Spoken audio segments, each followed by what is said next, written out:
NUFC Early Night News with Gary DeJordy Yum Yum, Andrew Boki, Christina Cage, and Derek the Mighty Wind.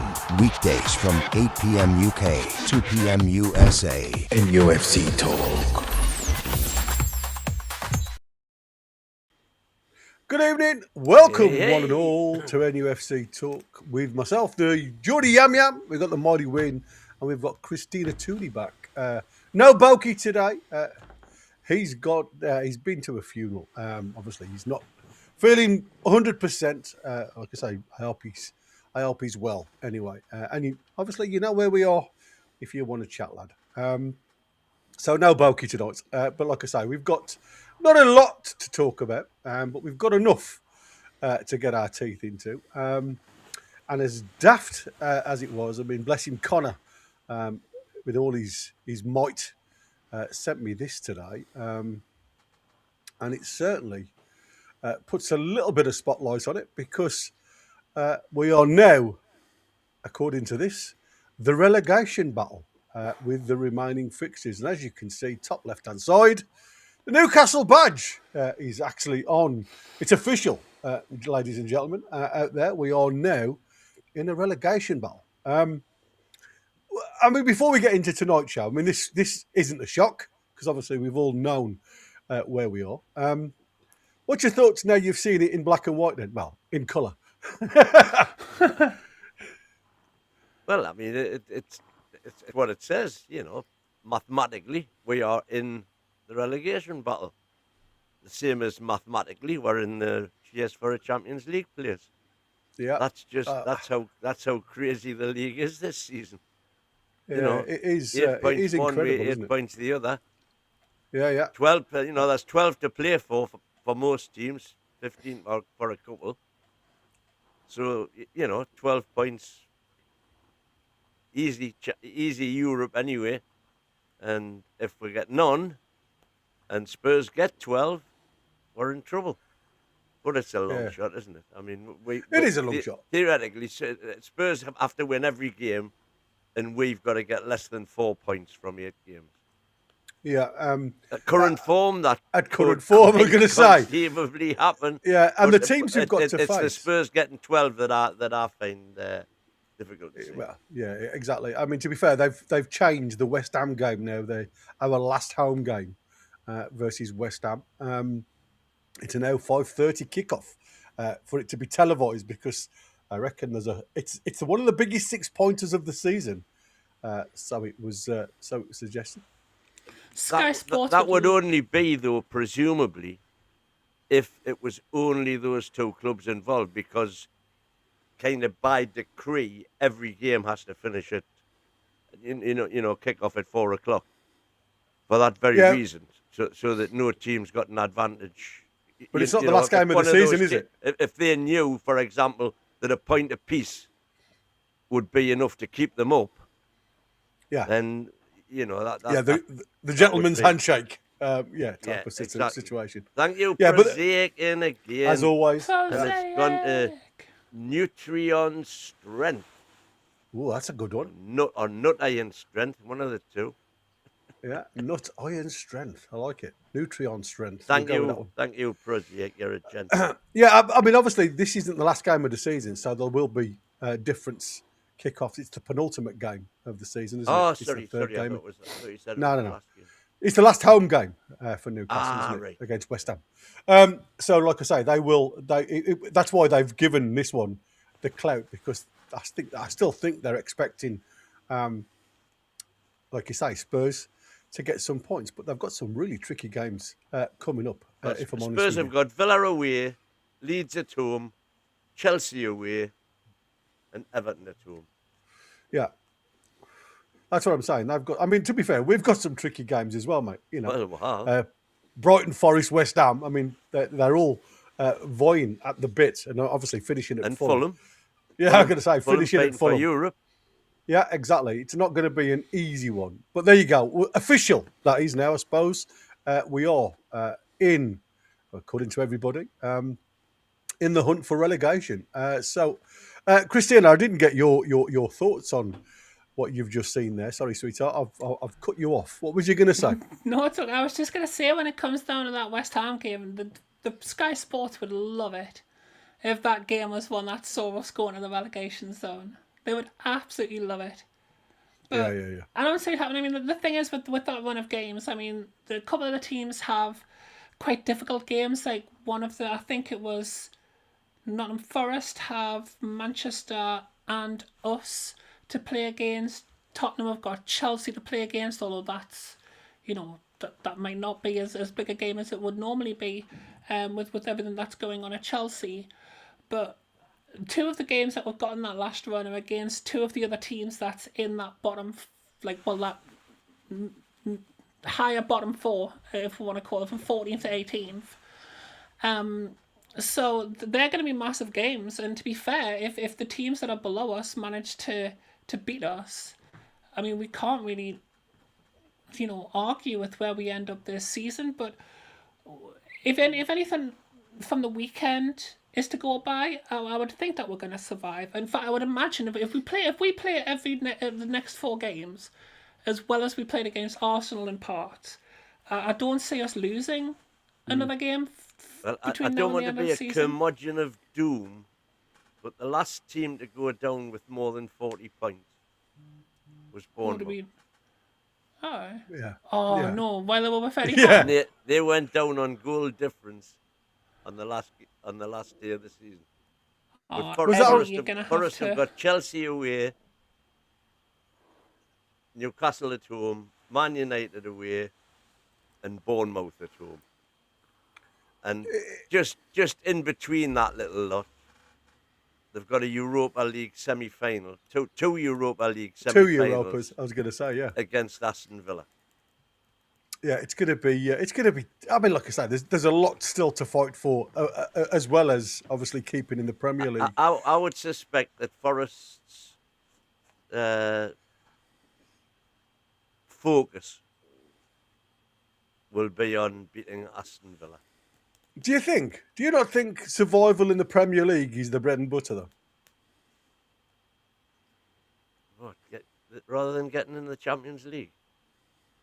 Yeah, I know what you're saying, but this is why I keep saying about changing the name. If they get relegated, and an interesting thing that I read today, Spurs or ourselves go down, get relegated, and I'm saying if us get relegated or Spurs, they've still got a fighting chance. It'll be the first time in history that a club had played in the Champions League the same season as he got relegated. So I mean, that that's sounds we like do such like a making Spursy history. thing to do. we certainly do like making history, but it's not the history that I'd like to No. go involved with. Right then, let's get on with tonight's show. Like I say, there isn't a great deal out there. A lot of it is the stuff that we've already gone over. But here on NUFC Talk, it's the only place where the defence or our defence collapses less than the Newcastle's back line. Well, just about anyway. We've had times where we have collapsed. We've got a club chasing Champions League revenue while accidentally speed-running mid-table mediocrity. We've got players linked with Bayern Munich while we're linked with panic. And somewhere in all this, there's a 30 million training ground upgrade, which is great because at this rate, we might need somewhere new to hide. So strap in because tonight someone's getting blamed and it might not be who you think. Like I said, the senior figures are all meeting this week. And again, there's no expectation, according to the bigwigs, that the club will make a decision this week regarding Eddie Howe's future. And the last of the 4 meetings will be crucial to plan for next season. Obviously, CEO Hopkinson leans towards giving Howe and the sporting director a season to work together. Seems to be a lot of backing. Like I say, senior figures now, as we've heard and we've spoke about, are blaming players more than Howe. There's a dressing room commitment that's questioned, and some players, as we are starting to hear now, are being booted before Eddie Howe. Obviously, there's talk about Anthony Gordon's agent, Stipik Whipfler. It's easy for me to say. was in Oh, well Munich done. last week. Yeah, was in Munich last week holding discussions with Bayern. So obviously there's a lot of discussion. The Athletic now have highlighted the fact that Johan Wissa, if he does get the boot at the end of the season, has a 25% sell-on clause in the Newcastle deal. So not only are they expecting to make a hefty loss on his sale, if that does go about, but they're obviously going to pay him out as well for what that 25%. And obviously, Is that not a 25% on any profit? Surely.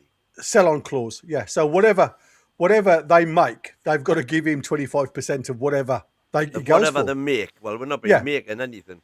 No, but it's a sell-on clause. So even if they sell him for 15 million quid, he'll get 25%. I know it's nothing to but that's what I'm saying. Are you sure? Are we sure? Are the sources sure that is the case? That's what normally the it would be. You'd get a percentage of any profit that you made. Yeah. All it says I think in his clause. We should be able to sell him for 15 million and claim 10 million back off Brentford. Well, absolutely. They should get some. Apparently, it's not a profit clause.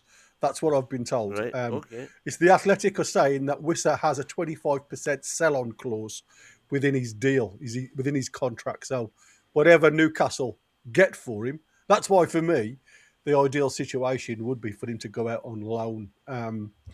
It would make so much sense to try and get a little bit of money back for him. How did they manage to get 50-odd million pound from us and a 25%? 25% is a quarter of anything that we would make for 29-year-old player. So his value was always going to decrease from when we got him. And yet they're going to take 25%. We're just going to have to keep him until his career ends. Exactly. But that's what I said. We're going to have to try and I'm climb not bothered about something that, back. by the way, because I still think we're self-come good, despite what everybody says. Unless there's been irreparable communication breakdown between, if there's been this alleged fallout that we've heard about, that's a different story, obviously. He looked up for it when he came on at the weekend. But if he had a little bit of confidence and he'd had a little bit more game time in him, we would have definitely pulled that game level. I mean, that ball from Nick Waltamara was chef's kiss stuff. And if Wissa had just stuck his head on it, if he just had the confidence, I think he got caught in two minds about how he wanted to finish it, and he did the worst of all the options that he possibly could have done by karate kicking it to the moon. But if he'd had a little bit of confidence in himself, he probably would have just nodded that past the goalkeeper. That's ones each against Arsenal. So I think there is a player there. He certainly looked up for it. His movement, his energy, all looked promising for me when he came on against Arsenal. So I wouldn't be too adverse to giving him another season. Go another season with him and Waltamara and just see if it might work. I mean, if you bring in a good, maybe a good winger to replace Gordon, maybe another creative midfielder, and somehow manage to find another another good winger to replace Elanga. I mean, Elanga might come good, and don't forget we've got a Sula. So Asula's the wild card I mean, I would for me. love to see Asula just tried on the right. If it doesn't work, it doesn't work. None of the others are working. No. But to be fair, if we were going to buy a winger, it would probably be best to get a right winger because we've got Sanusi and Park Seo-sung. Harvey Barnes, Yeah, we've got Harvey Barnes, current but we've also got the potential World Cup and Harvey Barnes. Sanusi. In. Thank you very much, Wazza. Gaza, cheers, you Wazza. just stole my thunder with Agent Stifler. Agent Stifler. Yeah, exactly. Mate, I tell you, I stole somebody's thunder when I got that out of my mouth. I didn't expect my teeth to have held in position for that one, I must admit. I mean, obviously, you've got to ask yourself now, is this a dressing room issue or a manager who's lost control? I mean, there's been loads of questions, loads of finger pointing. And I don't think any of us or anybody that isn't involved within that dressing room will ever come out with the answers, if I'm honest with you. You don't lose 9 out of 12 games just because players fancy a day off. And that's the trouble. I think there's a number of issues when you go through it. But when I was going to ask you, if the players are the problem, mate, why are the same tactical issues happening every week? I mean, to me, if you're not getting a tune out of them, doing the tactics that you're using, sometimes you're going to have to try and get a reaction. So should we not be looking at changing something within the camp to make that happen? Because like I said, now, and I'm sure Eddie Howe is aware of where we are in the Premier League and how close it all is. Well, we went through he needs a reaction. We went through that total indifferent run when Walter Mata was continued to be played up top and was ineffective in it. Then we changed it and we got a couple of decent results. But now that, as the wheels have fallen off that as well. So yes, it's this is 12 games now effectively. So that ain't working either. We had the 12 games with Walter Mata up top. We've had 12 games without him up top now. And it definitely needs changing. Sooner or later, I think, we're conceding. I mean, Saturday was a rarity because we didn't concede a goal just walking through our midfield. Instead of doing that, we conceded a goal from a twice rehearsed set piece that we took no notice of. But we've got to stop playing with a six. We've got to have somebody in front of that back four to stem the tide in the event of a breakaway. How long ago did I say that? Well, I've been crying out for that lots since of people have been joined. saying it. If you haven't got the press, and we patently have not got the press at the minute, although again we started off well enough against Arsenal, as we have done in most games this season. First 20 minutes we've always looked canny. Quite often we've scored, but they just seem unable to sustain it for more than 20 minutes. Was us back in again? Could you take this down? Take this down, Miss Tina. She's got a shorthand pad and all. Hey, don't be sexist, was it? I've got a skirt on. And anyway, Tina, while we're talking to you, be honest now. If you were picking the sides right now, right as we speak, are you backing the manager or the players? That is a hard question, but I would just like to kind of devil's advocate. Now, I'm not saying I 100% blame the players over the manager. However, let's look at Tottenham and let's look at Chelsea. Now, they've taken the easy decision this season to replace the manager. And at Tottenham, clearly, the manager has not been the problem. If there is any sort of bad energy that's going through a club, going through a dressing room, replacing the manager doesn't always... They brought in Igor Tudor. Igor Tudor used to just slap strikers for a living. Like, this guy's not a man to be messed with. And he got absolutely mugged off by Tottenham's players. So I don't see how... Because there's clearly something that's wrong. And obviously, tactically, there has been questions. We should definitely, in my opinion, be playing with a number 6. We should have definitely made better in-game choices. I'm not saying Eddie Howe is blameless for this at all.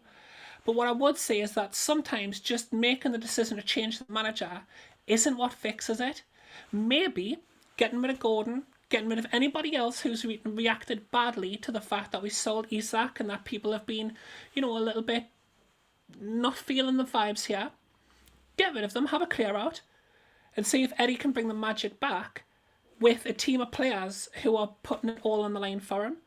Because at the end of the day, you don't go from being a manager who's had 3 good seasons to being a manager who now can't do it. You can have bad years, but it can't just be a case of, well, he's lost it now. That's not logical. A player giving up and not putting the effort in, that is kind of logical. Now, maybe we do change the manager, and a new manager comes in, absolute kicks dirt, and, brings the revival out of the players that we've got. But there's a lot of players now who are the ones that I think are causing the issues, who are almost definitely out the door. So why trying to get a spark out of these players, to me it would be, okay, let's see what the refresh does, but bring in players that the club have picked rather than just Eddie Howe. And then give them the first few games of the season. If it's still dire, it is definitely time to move on at that point. The risk then is that the better managers might have already went to other clubs, but sometimes changing the manager is not the answer. Nine times out of 10, in my opinion. 9 times out of 10, history has shown that changing the manager is not the answer. Now, it looks like your mate's just got Bayern 1-0 up, buddy. Kane's just gone and scored from the penalty spot. I must admit, I'm watching the snooker. Fair enough. Listen, you know, for me... What I would say about Eddie, you know, and okay, I'm king of the happy clappers. We all know that. We know what Howe's ceiling is. We know how good he can be. And that is at Newcastle United, which we all agree, I think, is a unique club to manage. So we know what he has achieved here when everybody is pulling in the same direction. But I mean, it looks like, just talking about what you were saying there, Tina, about bringing another one in, and like I say, we've seen already this season where teams just haven't recovered from egos, if you like. And maybe that's what happens at like the likes of Real Madrid when you've seen that they've got rid of a coach with Alonso and bought or trying to get in. It looks like now they're getting Jose back. So as you quite rightly say, if Newcastle wait in the wings and don't react to a situation, there may not be the amount of names there to be choose from, because obviously bigger teams, if you know, as any of us would, jump at a chance and go and coaching or managing at the likes of Real Madrid. But I think Real Madrid need a coach like Mourinho to work on the egos. And, you know, we've already seen Agbonlahor again says, you know, he thinks that Eddie Howe deserves to go and work at a bigger club than Newcastle, where he can coach rather than try and manage egos. So is that the problem that Newcastle are faced at the moment? Because I don't see that many egos within the dressing room at Newcastle as you do elsewhere. The only one that's constantly quoted, of course, who again I stick up for, is Anthony Gordon. And listen, if players have got egos, I'm not bothered about players having egos, as long as they've got something to have an ego about. And Gordon clearly has got something to have an ego about. People would argue not with his performances for us, but you could argue the same about a load of other players. Oh, absolutely. And you know, the one thing that I will give Gordon credit for is effort. 9 times out of 10, yeah. Crystal Palace, shocking. But, you know, who wasn't? I'm just going to throw one out there for the chat. Who goes first then this summer? Howe or off the dressing room? There you go. Howe or off the dressing room? Who goes first? Well, Get you guys involved. And we've got a super chat coming from Boki, I've seen. And I don't know who it was, but somebody was asking who was behind me. And I said, I don't know, because he's got his back to me. So there you go. I want to move on to FFP fines and financial reality, if you like, because like I said, we've come into... I haven't got a bogey super chat. Not a Boki super chat. I think it was Wazza who threw a super chat in a little bit earlier. Have you got that one? Yeah, but I'm not reading that one out. Exactly. But I'm just saying. I told him in the chat, by the way. Yeah, that's fair enough. I'm just saying. Thank you ever so much, though, Wazza, for throwing us a super chat. I just wanted to give him the thumbs up. I mean, you know, for me, when you look at the finances, I mean, the key story is we're going to have a $9.5 million fine from UEFA. That's fine. It could rise to 27 million if we don't get, you know, the right deal on the table and stick by what they say and suggest. So we must sell more than we spend. That is the crucial side of it, if you like. Commercial push. Obviously, there's a potential new front of shirt deal. So Seller, they're 25 million, and I was told, I think it was by Connor, who said that Everton have just got a 35 million pound deal with CMC Markets. So, you know, the likes of Everton, new ground, vying for European competition. They've made a jump start. They've got the 35 million. Seller doesn't look like they're going to obviously go anywhere near above the 25 million that we've got from them over the last couple of seasons. But they are still willing, apparently, to sit in the background of the club now, whether that's a sleeve sponsor or hoarding sponsors, I'm not sure. But it certainly looks like Newcastle are close to getting a front of shirt sponsor to help, obviously, the financials. But you know, for me, this isn't a rebuild anymore. It's like it's a forced reset because of the scrutiny that sits around us. So when does this explain the sudden willingness? Having a Seller had to buy a brand new office block to cope with all of the additional staff they required. Yeah. From the inquiries that they got from virtually day one when they took over the shirt sponsorship in Newcastle, they were astounded by the success it had. Yeah. That's what I'm saying. I mean, like I say, it has been a successful thing, but 25 million now isn't what Newcastle need, is it? I mean, they need something a little bit bigger than that. And I think that is probably the reasons why they're going in another direction now. And that's why I said, does he explain the sudden willingness to sell the likes of Gordon, potentially Tonali, or even Bruno, Tino as well? No? Can't have them sell. No, I'm just saying no, can't have them sell the old soft mints advert. Daddy, I've had a soft mint. No! Can't sell Bruno. What just happened? Well, I don't. I was lost in translation. We had a similar conversation in the forum about 3 or 4 months ago, and somebody put something in that I was totally unfamiliar with about Star Wars. Right. When apparently Luke Skywalker discovers that Darth Vader is his dad or something. Yeah. Yeah. And then he goes, no. And he goes, no. Yeah.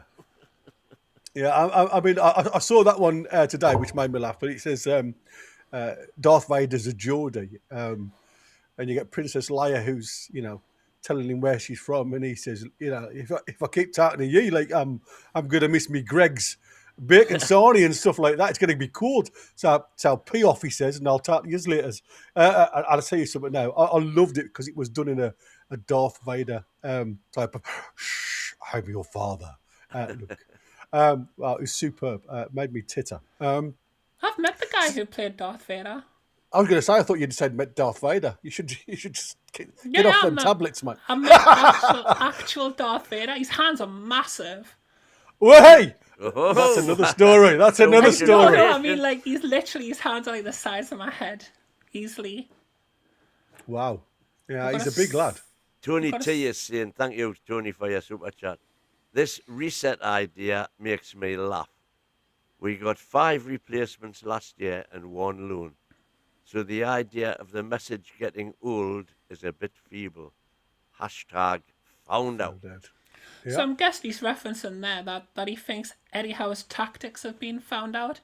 Surely what you do then is you change your tactics. So you start playing with a proper number 6 and a proper number 10. Well, I mean, could we play both? I mean, you probably could play both. It's been done. I mean, nobody could say that Deco wasn't a proper number 10, and nobody could say that Guardiola wasn't a proper number 6. It's been done. We've seen it happen. But yeah, you've got to adapt. You can't just keep doing the same thing. You sometimes need to adapt what you're doing, and I think that's going to be the test for Eddie Howe. If Eddie Howe can do that, absolutely, he's the manager for me. Again, in the forum, there was a spell, a concerted running thread about Eddie's stubbornness will be his downfall. in terms of sticking with plan A and sticking with his trusted crew. That ultimately will be his downfall. And that is what sadly results are not beginning to show, what results have shown. His reluctance to all of the points that the Eddie Howe have been spoken for months and months, reluctance to use kids, reluctance to rotate, sticking with the same old, crew, and not changing tactics to suit the opposition. And Do you think he's all of these birds are coming home to roost now? Do you think he's turned a corner with that? Looking at the Arsenal game, where we clearly did select a team that was set up specifically to deal with Arsenal. Set piece FC. Yeah, and the fact that he's potentially started calling out some players and making tactic decisions based on what he wants to play. I mean, Waldemar and Wissa looked like two different men when they came on at the weekend as opposed to what they have done recently. Well, the last Do you think there's a 15 chance? minutes and 5 minutes. That's the problem, though, isn't it? That's But the it problem. nearly worked, though. I mean, how many It did chances nearly to work. win to take that game did we have, including Waldemar absolutely hiking it up the pitch, which was fantastic. But sadly, even I am not having it said that was a good performance on Saturday. Really? Really. Oh, I've missed the wrong show Arsenal were yesterday. there for the taking, man. but that's still Arsenal. Even a first half of the season performance against Arsenal on Saturday would have took 3 points. I think we just lacked a bit of bite in getting past, just having somebody to run at a player, run into a bit of space. If Lewis Miley had just taken on, taken a guy on down his side and crossed the ball in once or twice, I mean, I feel like we could have had. I genuinely thought we played quite well at the weekend. I'm quite shocked to hear that you think we didn't. Well, I think that's because you're comparing it to how we played in the previous weeks, and that bar is now so low that yes, it was definitely improved. And listen, it is no coincidence at all that improvement came with Bruno starting. No. No doubt about that at all in my mind. And the really bad run that we've been on has coincided with Bruno's absence. And he is so integral to Newcastle United now that it certainly needs something happening. I mean, when you look at what we've given, and we mentioned this last night, Tina, I know you wasn't on last night, but we mentioned what the wingers of Newcastle have actually given any of our forwards, to be fair, to work off. When you look at their contribution, it has been peanuts compared to what you look across. It doesn't matter what formation you're doing. If you've got players as part of your forward line that aren't giving you anything, I do get a little bit annoyed when we look at us being a one-trick pony. And I know Eddie Howe's been obviously, put in those brackets, if you like, as being the one-trick pony. But when we start blaming all of our forwards, it's not just one-man team as a forward line. You've got to think that Eddie Howe plays with a 3 up front, even though they are all classed as wingers, but they are attacking wingers. So these guys have also got to take a lot of the heat away from the centrepiece, if you like. So, whoever's playing up top, even though that is your main striker, PSG have just gone 2-1 up. Crikey, it's getting a bit of a hot game, this one. I was going to ask you, Tina, though, and if you don't mind, I'm just going to nip off screen for a second, guys, just while I speak to my daughter. If we sell to rebuild, do you trust the current recruitment team? Now, obviously, we've got a new man on board. He's had a year in the seat come the summer. Do you trust them to get it right this time? I will be back in a second, guys. Absolutely. And yeah, I mean, that's again a good question. And this question stems from how badly we got it last season. But I mean, if you look at the players that we've signed, to be fair, they haven't all been as drastic as we've thought. I mean, Ramsey's been okay, Chow's been okay, Walter Mara's been okay. You know, fair enough, Alanga hasn't really shined exactly. And when Wissa's had a bad season after that injury, so I could see why people would be trepidatious. But we do have a new, you know, we've got Ross Wilson now, who is, you know, he's heading up that scouting, and we've started branching out into other parts of the world. You know, we're doing a lot of scouting in South America. We've found a couple of Brazilian players. We found an Argentinian player as well, apparently. So, you know, we're never going to know until we see it. And the idea that the club can't bring in good transfers because of Eddie Howe and Jason Tindall is rhubarb. I mean, you look at all of the players who everybody's desperate to keep hold of now, and who was the manager when we signed those players? That was Eddie Howe.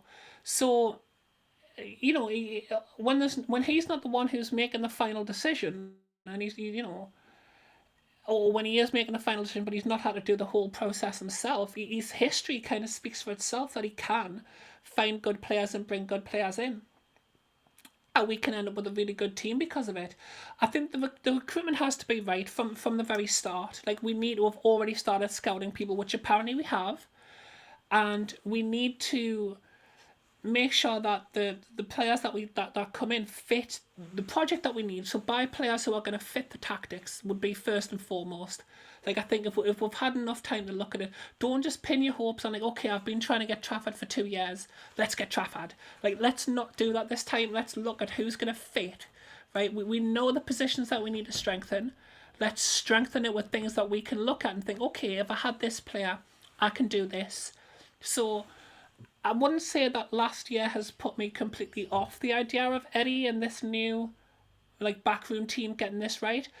But I would say that they've literally got, if Eddie Howe is still manager at the start of next season, they've kind of got a one-shot run at this, because I don't think if it goes wrong again this summer and next season starts as badly as, to be fair, the last 2 seasons have started, I don't see it lasting long. No, I'll make you right there. We've got a few start comments. Yeah, Niall saying, if Eddie collapsed by losing one player, aka the Rat, how is he going to deal with losing 3 or 4 top players this summer? Unfortunately, Isaac has set a very unwanted tone at the club of player power. It's undermined Eddie's authority and ability to control attitudes. Very hard to come back with the same group of players. Steely is saying his ego outweighs his ability. He's a dreamer. If he puts in consistent good performances, then fair enough. But not half the time. It's only in Champions League that gets only in the Champions League. Get Gordon gone. Interesting. Trolls, good old trolls, are saying if you want to be a top manager, you have to be able to deal with egos and different tactics and technical players. Indeed, a Rooney. Steely again. No Europe next season, so don't need as many in the summer. We just need to replace the older lot and what leaves next summer. When back in Europe, we can add a bit more quality. Eddie out as well. So he wants both. I can see a car crash coming if Eddie stays, says Gavin Fuller. All our quality players leave and we get mid players in putting us back a long time, because Bruno won't stay if he sees the quality leaving and none comes in. I don't think personally PIF will allow that to happen in terms of, you know, not replacing quality with quality.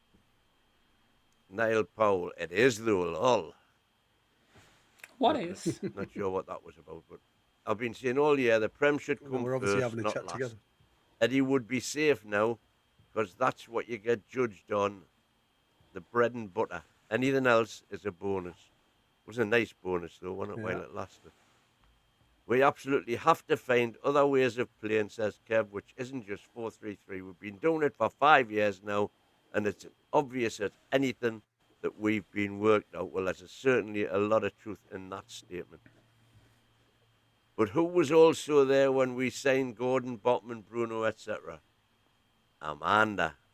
Yep. Well, did you hear the rumor that Amanda's got together like an American consortium, and she's like, I swear down, if she buys any other team, I'm gonna have to like set fire to my old T-shirt, because if she comes back with a new gang of people and just buys the, can you imagine if she buys the club twice? like who does that? Like, no, I'm having Newcastle. Do you not think it's funny? Do you not think it's funny though that these things start to appear? You know, you saw PIF pulling out of Live Golf and everything else, and obviously trying to pull back out of a lot of the sporting scenarios, if you like, and concentrating on a lesser pot. And then all of a sudden, you see Amanda potentially could get this consortium together to obviously come back with a £2 billion pound bucket of money, where, you know, as it's valued of 1.1 billion now, I think Newcastle is.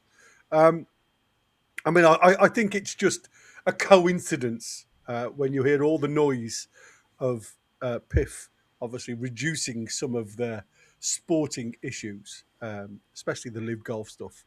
I think it's just, you know, a storm that just seems to keep whipping up names. I know you are very for it if it was to happen. You said the other day, didn't you? That you would have been really happy if that noise was true. I think it's not. I mean, I would look PIF to get her back, but that ain't going to happen.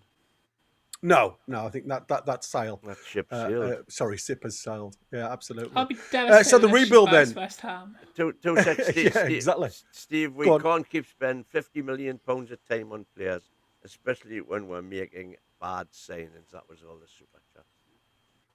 Yeah, great. Thank you, everybody, for contributing. Like I say, keep them coming. We'll do our best to try and get you all in. If I'm honest with you, your chat is probably more interesting than what I've got in front of me, if I'm honest with you. It's 2-2 now, by the way. It is absolutely... You know, when you look at a game, not that I'm watching, I've got it, I just see the scores keep flashing up. But Connor's just said, what a game. It's end-to-end. It's like basketball, this game is. Something that we haven't seen at Newcastle for a long time.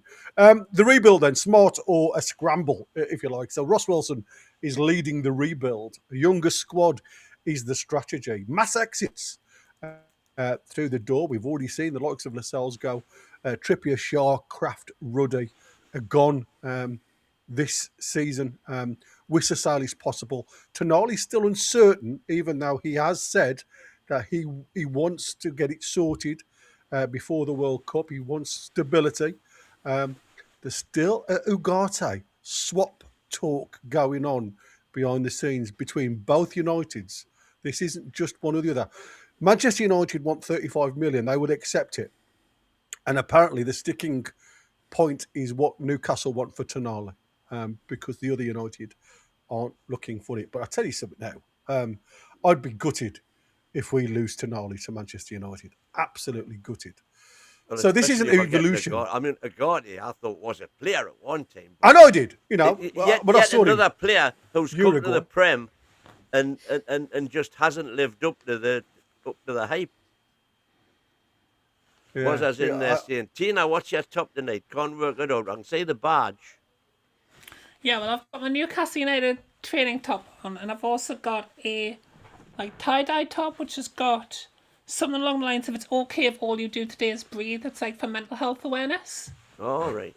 I like that. It certainly stops you from going a different colour if all you do is breathe. Exactly. That blue's not a nice look. Anyway, so is the evolution this clear out then? Or, you know, is it just like a refresh, if you like? So I want to put it to you guys. What you've noticed in a couple of games before, and you've seen it at Crystal Palace, you saw it with Bournemouth. Eddie Howe's pre-match talk was all about getting a youthful team out onto the field of play. He wanted energy. He wanted pace. He wanted that old Newcastle. Didn't see it, if I'm honest with you. I was very disappointed if the youth side of it, that's what he was going for, because you certainly didn't see it. And yet, against Arsenal, you had the leadership group back. Pope, Byrne, Bruno, obviously, and Murphy all playing. So is that something that you are, you were expecting more of the leadership group to come on the, more experience, if you like, on the field of play against the bigger side? Because I'll be honest with you, I think what it needed against Arsenal was legs. It needed players to keep running at them because they looked knackered, mentally exhausted. They were pooping their pants, as they say. Indeed. Yeah. Just on the financial side, we briefly touched on it with the Salah deal. Yeah. Everybody says the money we've spent and all this, we should be much better than we are. And all of the talk is lately, how we have indeed doubled our revenue. But when you put that in comparison to what the Big Six have done, this is the last 5 seasons' revenue. Starting off Ashley's last season, when our gross revenue was 170 million, which has now risen to 398 million. Year by year.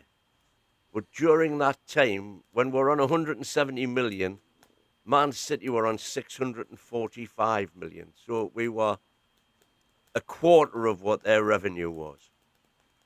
Now, yes, in percentage terms, we've closed that gap because now we're kind of about a third of what they are.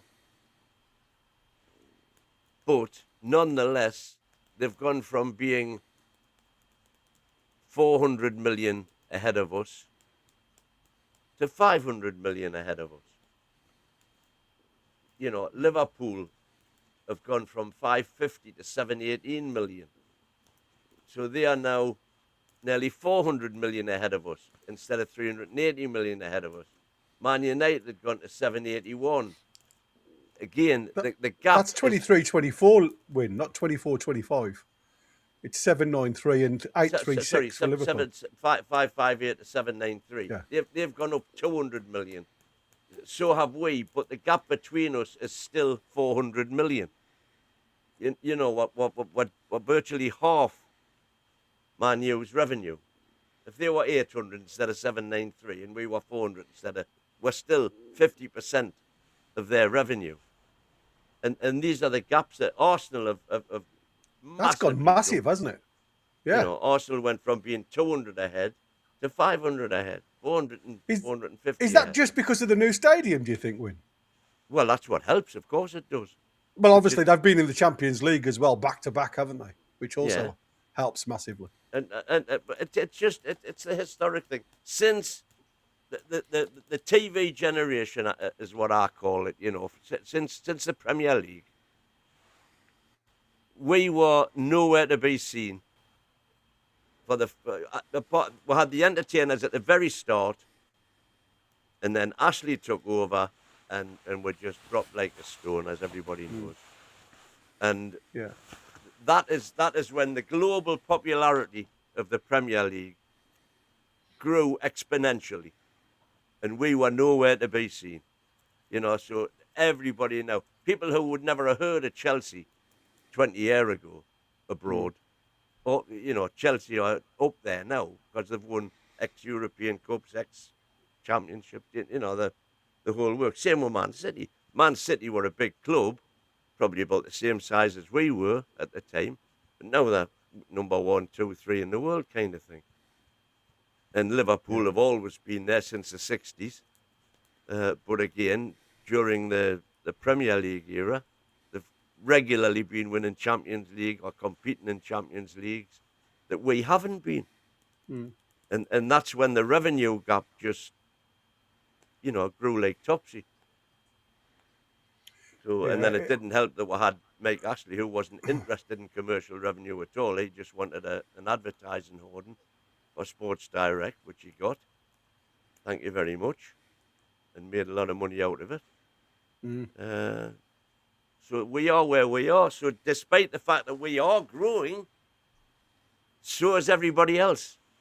Exactly. While we're talking about, obviously, this mass clear-out that's coming on, and we've just mentioned a few names there,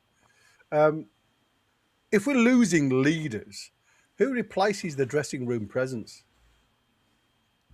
Which leaders would you say we're losing? Would you call Tonali a leader?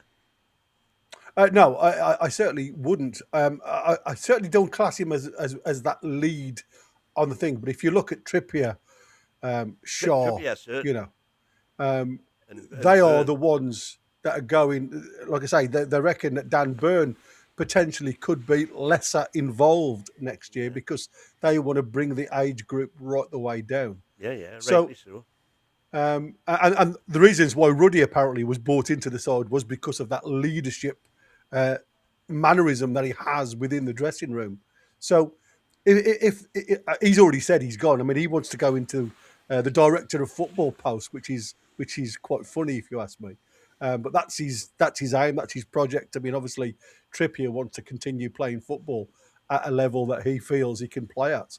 But do you think there's going to be a lot of the presence missing from losing these elder statesmen, or do you think it's what is needed now to get rid of the older players and bring in more of the energy that is required to do what Eddie Howe wants to do with this team?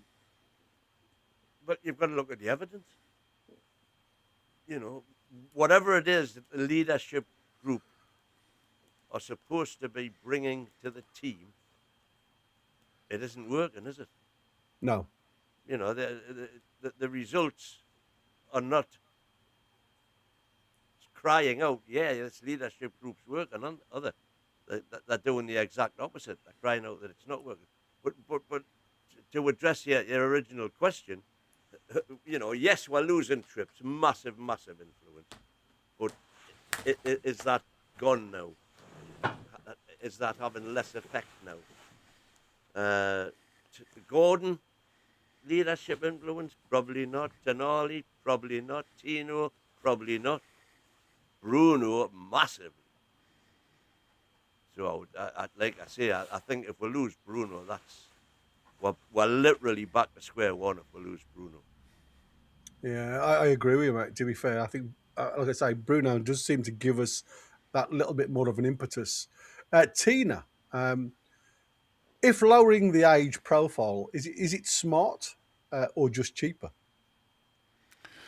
Well, it's both, isn't it? But I do think it's smart because at the end of the day, it's a lot of the like we've look at Kieran Trippier. I mean, look at how great a player he was when he first came, as opposed to what he can do now, and it's almost sad to see that he can't be the player that he would love to be for us.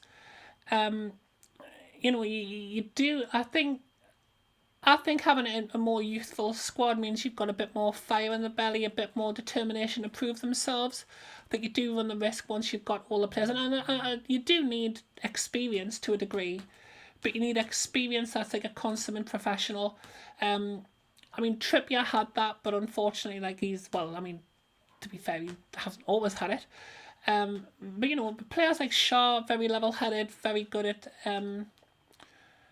it delivering like a mature leadership to the team. But as we bring in like younger players, as well as the fact that it's going to bring the wage bill down because it's going to be less expectations, more fire in the belly to prove themselves, so we'll potentially get better performances. You've also got the fact that the players who are now considered like on the outskirts of the leadership group that are more youthful compared to like the Brunos and the Dan Burns, for example, Lewis Hall, then have the chance to step forward into that leadership role. And the thing is, when it comes to having new ideas, it's not always just coming from the coaches. It can be coming from like that leadership group, because why else would they be called leader? You're called a leader because you're leading the team, right? So having like, you know, fresh ideas and fresh voices in that group could also be like a net positive for us. Yeah, again, like I said, it's an opinion, and both for me complement each other. I think you need energy if they are supporting Eddie Howe to remain in post, then you need a younger squad to do the job that Eddie Howe is expecting them to do. And I think you've seen a massive drop off as these players have got older. Eddie Howe has remained that 4-3-3, the intensity has definitely gone. That's a point. But I wanted to throw a little bit of a curveball. I was going to ask Tina this, but I knew what the answer was going to be, so I'm going to ask the It's audience. going to be about Fabian Schär, isn't Yeah, it? is Fabian Schär the best 3 million signing we've ever made? And are we about to replace him with someone half as good but 10 times more expensive? Well, he'll definitely be 10 times more expensive if he's any good at all. Yeah, exactly. Because that's the way the transfer market is now, which a lot of people fail to take on board when they keep on quoting these figures. I mean, he spent 8 years at the club, and I mean, he's been a great servant, to be fair. And this season, with the old points gained when starting, points gained when not starting, Fabian Schär is top of the tree, bar none. More points scored when he's in the team. The biggest difference over a season, over 38 games, is Fabian Schär. Yeah, it has. Everybody's going nuts on social media about the PSG penalty goal. Very similar to Tino Livramento when it was deflected up onto his arm from a body part. Now, IFAB have made it clear this year, even though European competition is different, if the ball deflects from a body part onto the arm, it's not a penalty. But PSG have just gone in half-time 3-2 up because of a dodgy penalty that, again, was deflected up from the thigh onto an arm. And this is what annoys me, though, when it comes to refereeing decisions, because it seems to be a rule for one and a rule for somebody else. I mean, we have got, again, somebody in the middle, which we'll talk length about on Thursday when we look at the game this weekend, that has had dodgy moments themselves when they've been officiating a Newcastle game. Let's talk about the transfer chaos then. We're going to get onto the PIF meeting in a minute, but like I say, it's ain't a lot really to talk about.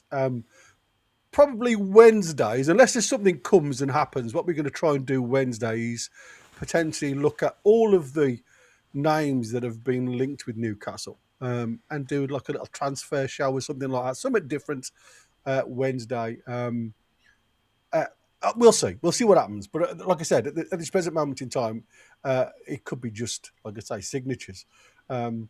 Obviously, Gordon, let's talk about this transfer chaos. Just as a spoiler for 9:30, I've just had a message from Chris saying he's just been hit by a tornado and lost all his internet because he's right in Tornado Alley. Yeah, he is, isn't he? Oh, I hope you're safe, buddy. So he's lost all his internet. Bless him. I'll tell you something now. I thought mine was bad yesterday when I had my light to go down. But that was just a wiring defect. That wasn't anything to do with the electricians who've put a new board on for me. It was something that they picked up. There was a negative somewhere in the house, in the property. And because they put this new board in, it picked up all of the other faults, which was crazy. But like I say, I'd rather have what I had than what Chris goes through this time of year, I must admit. So, transfer chaos. Like I say, Gordon, potential 75 million exit talk. And I mean, again, this seems to be the biggie for me. As much as Tonali's been offered to clubs. Because, again, you know, I always say there's no smoke without fire.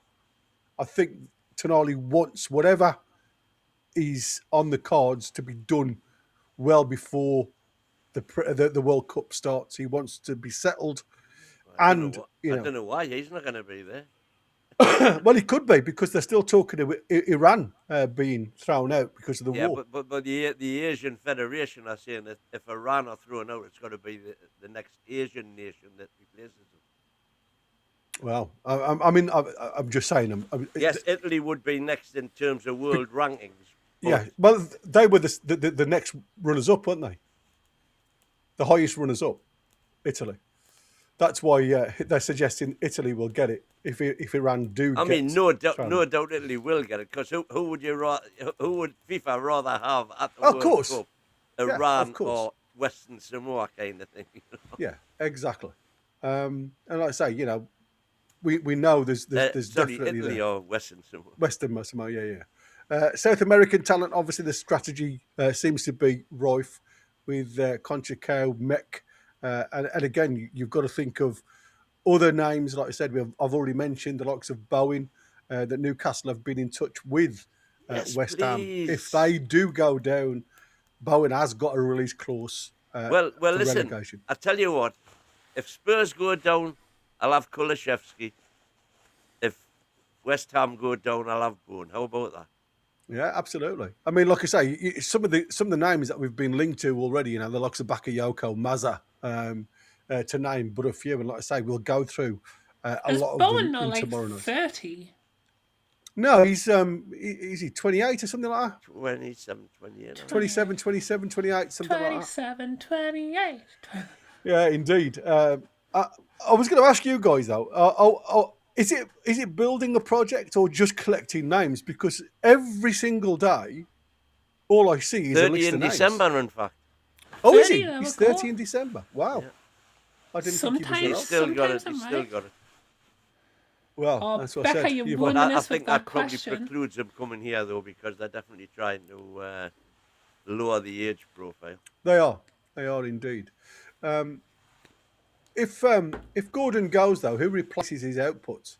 I mean, obviously they've got to look. I mean, obviously for me, the player that should be looking at leaving is the likes of Murphy. His name's not mentioned anywhere. Eddie Howe seems to really like what the lad gives him in training. I've seen nothing, if I'm honest with you. I see a lesser player in Murphy now, very much like Miggy, where you have that purple patch in a season.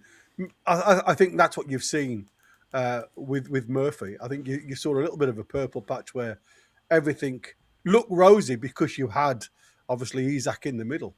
It certainly isn't looking that way or that type of player this season. He seems more of a hindrance than he does a quality, if I'm honest Yeah, with you. I think to be fair to Murph, it, it was more than a purple patch. I mean, he had a very good full season when he was playing with Isaac. Very good in terms of assists and goals. He had a purple, he did have a bit of a purple patch as far as scoring was good. So,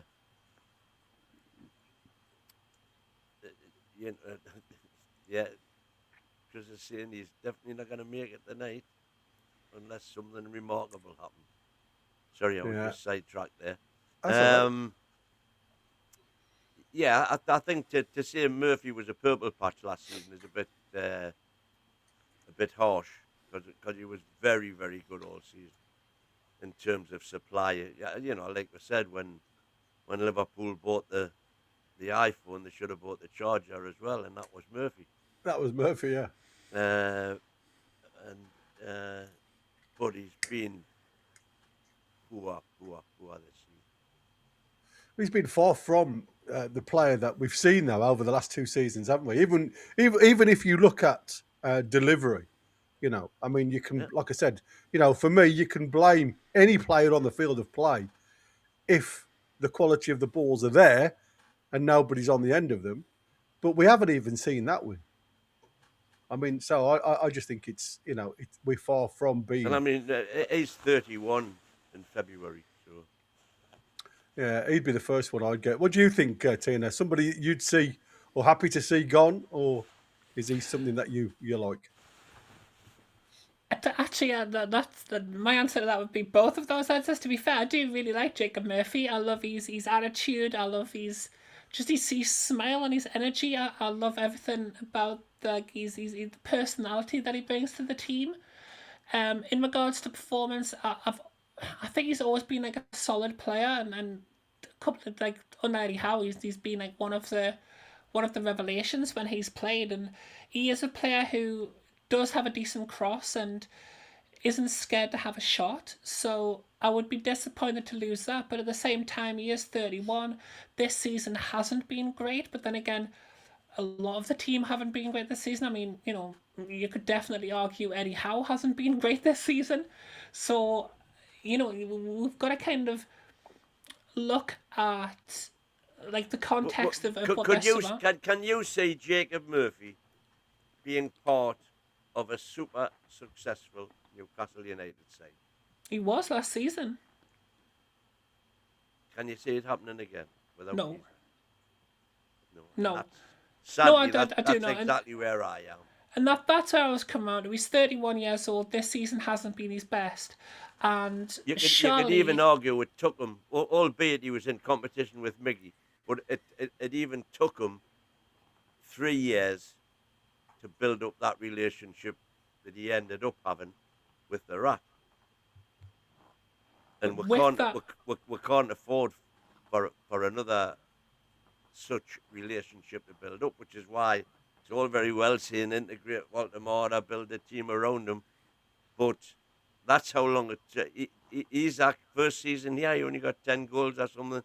It took that season to build up, on-field relationships and confidence. Man, confidence is such a big thing in football, and we are just at the minute totally devoid of confidence throughout the team and throughout, the hierarchy as well. It would appear. And once you lose it, it's so difficult to get it back. You hope you get a couple of results and you think, oh right, that's it, we've turned the corner. But even when we've had some of those good results, the performances haven't been brilliant. This season, like I say, Liverpool apart for me, we haven't had a game when you've got, wow, that was fantastic start to finish. But that's the thing, isn't it? I mean, Tagscaster's just come in here, look, and thrown this one in. Does anyone seriously trust Eddie to rebuild and buy 8+ players when he's cried all season about losing just the one?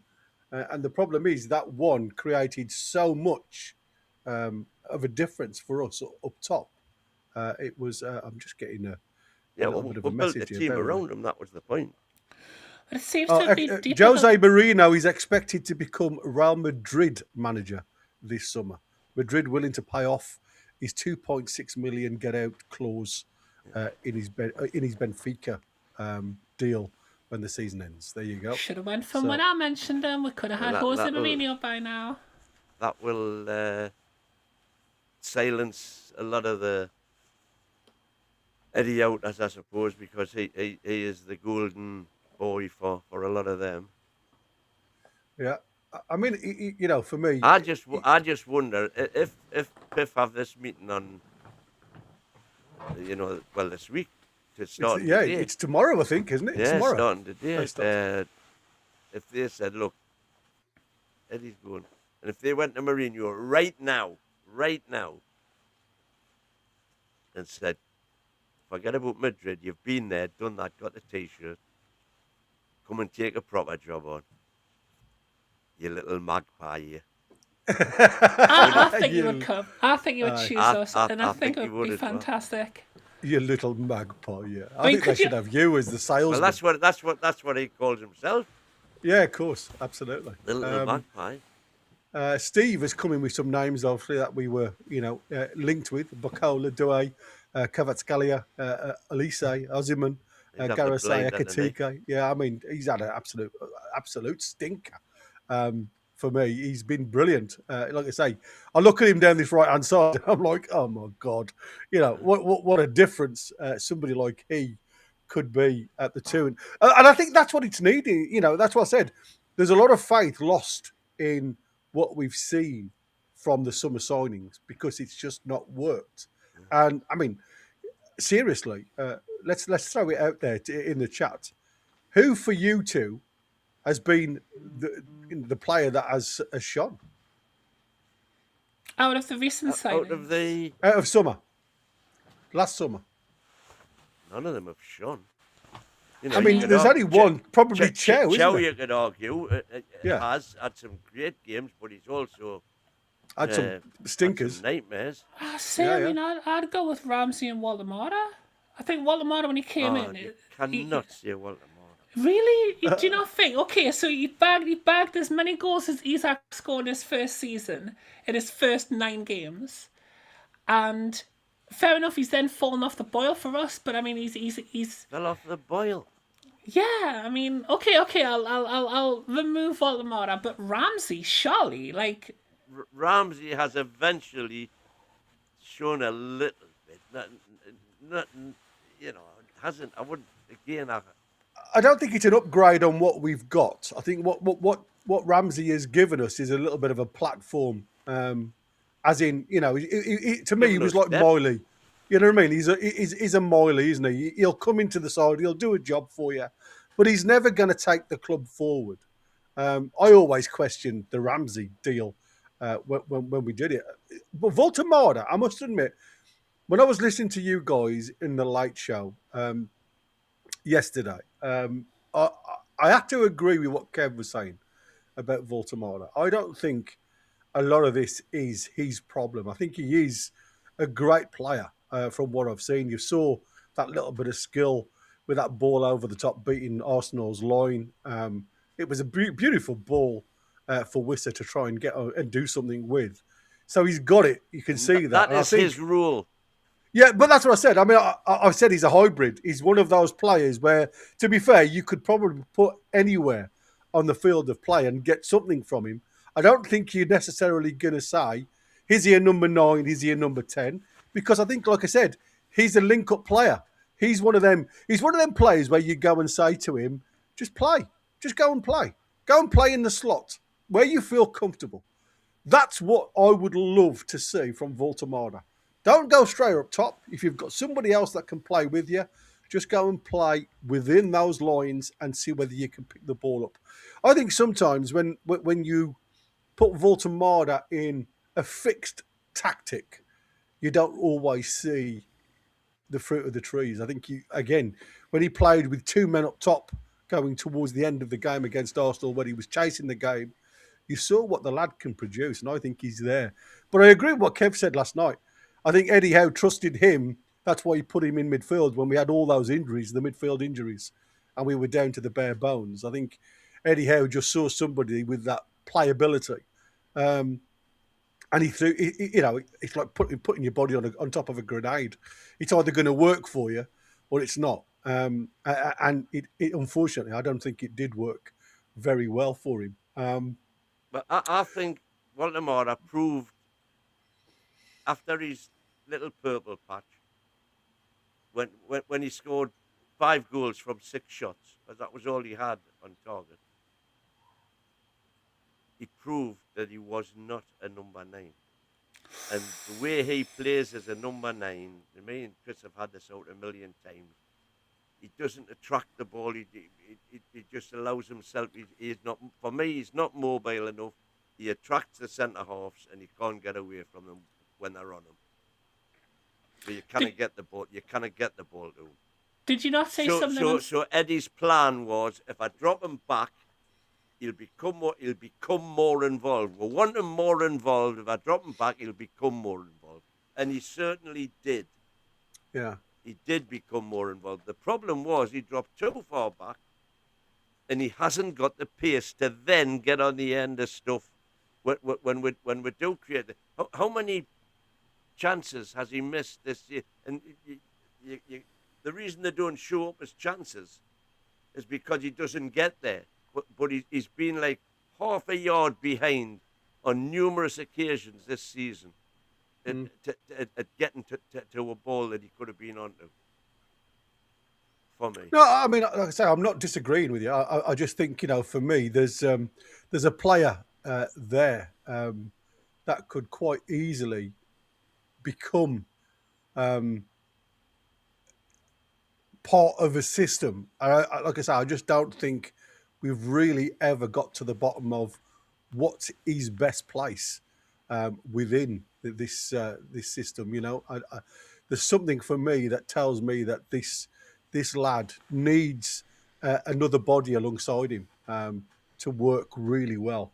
I must admit an interesting look at some players, if you like, and let's throw this on. So this is players, wingers, if you like, that are taking the league by storm. And as you can see, Jan Diamonde there, he is hunting for very big teams, if you like, looking for him.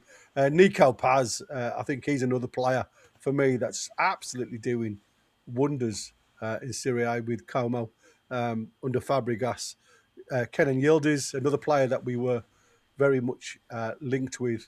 And if you come down, obviously you've got the big names, but look at that in 6, our ex-player there that never really saw a shirt, black and white shirt, Yakuba Minte, who's done absolutely wonders at Brighton. Nusa Mbappe, as you expect, and Inui and Atta, Arta Atta, another player that, again, there was some link with. But that's the trouble at this present moment in time. We seem to just be linked with far too many players. Why have you got half? Who's gone? It's the mighty Win. He's in jail. He's in clink, and I can't see our Tina. He's half in clink. What the? I don't know. You've just got you've got an eatery. That's what you've got. That's it. Get yourself under, Gil. So it is an interesting one. To be honest with you, there you go, Geordie Dan. There you go, George. Thank you very much, buddy. So let's get into it then. So who do you think then? We know there's a big overall coming regarding the team. There's been lots of criticism about PIF, if you like, power that they've got. Are they still involved? Well, they seem to be very much involved because obviously some of the key talking points when they start this meeting at Mafton Hall, which I believe is tomorrow where it starts. The training ground at this present moment in time at Benton, they classes, now they've spent, I think it's something like £30 million at Benton. They reckon it's around about a 7 out of 10. And they're aiming for the 10 out of 10. Howe still backed internally, as we said, for now. But again, I think these results for these next 4 games can see that change. They're willing to spend upwards of £200 million on this new training ground. Do you think that's what it's needed now to inject a little bit of difference? And again, you talk about a new training ground. We're not going to see the fruits of that until 2030, really. And that's the same with a new stadium. We're looking way beyond that for that.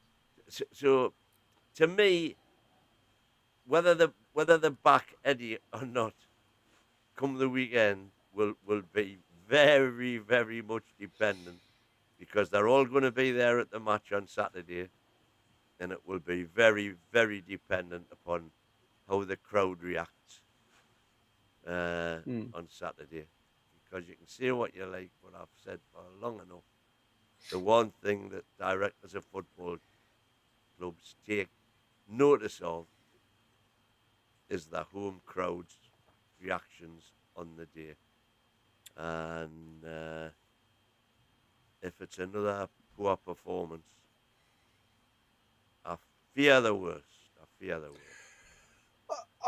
For me, I cannot understand. Cavacelli's scored another one, 4-2 now to PSG. They're starting to. It's a ridiculous game that I'm missing for you lot, by the way, Chad. Exactly. I mean, it's in the corner of my eye. The one thing I think, Mafton Hall, it's a £420 a night luxury place. Why would you be going there to sack your manager? That's what makes me think that there's no way on this earth that Eddie Howe will be getting sacked. But this was booked. They've done this every year. They do it 4 times a year. It used to be at Newcastle, and now they've moved to Mafton Hall. I think they're filming Harry Potter again at Annick. Yeah, right, okay. So, and I think also probably had something to do with Liv as well. Yeah, possibly. Because I think Liv played one of their pre-tournament things at Mafton Hall. Okay. So, I mean, for me, if they were sacking him, would they just be hosting it in a luxury retreat? You know what I mean? It doesn't make sense for me for putting it there. I mean, like you said, there may be a other reason why they are there rather than going to Alnwick Castle. But does this feel like stability to you, though, Win, or just a delayed decision? You know, when you think of it, is these next 4 games? Is this where they're going to say to Eddie Howe, prove your worth in the next 4 games before we make a decision? I don't know. Was I saying there? Ramsey's just a tidy update on Longstaff. No special. Yeah. No, but as I said, he is definitely an upgrade on Longstaff. It's the same as Alanga, bad as he is an upgrade on Miggy. Controversial. I'm going to say. You know, that's why if you looked at the transfer window as it stood, it didn't seem that bad at the time if the players had performed anywhere near the way we expected them to, the way they played the previous season. Now the question has to be begged, of course, what has made them so much worse? Is it the manager? Is it the tactics? Is it whatever? And of course, there's a very good argument to say yes, it is. In regards to the meeting, though, I mean, I think, you know, PIF have a big decision to make. Like, it's time to make that decision now. Do we stick it out till the end of the season and risk getting dragged into this relegation battle? Do we pull the trigger now and, you know, that can bring its own level of chaos, can't it? So, but I think this is a really tough decision. And I think, and it's easy for us as fans to sit here and be like, oh, I'm Eddie out, or oh, I'm Eddie in, and we can give a list of reasons. But it's not our money on the line at the end of the day. It's our hearts on the line. Our hearts have been dragged to the bushes by this football club many, many times for many, many years, and it will continue to be a roller coaster, I'm sure, well beyond 2030, because that's just what football fanism is, and especially if you're a fan of Newcastle United. But this decision is massive. They've got to make a decision on whether they are backing Howe 100% and they believe that he is the man for the job, or they have crisis talks about, okay, this is how we need to progress. What do you need from us for you to bring success back to this club and for you to stop looking like somebody who is dishevelled and who has hit a brick wall with this team? Or they need to be like, okay, look, it's time for us to move on. But they need to be strong enough to make that decision. It comes down to their ambition and what they have seen in Eddie Howe. If their ambition is truly to be the top team in the world, sorry, I don't know why my camera's stuttering all over the place, chat, I do apologise.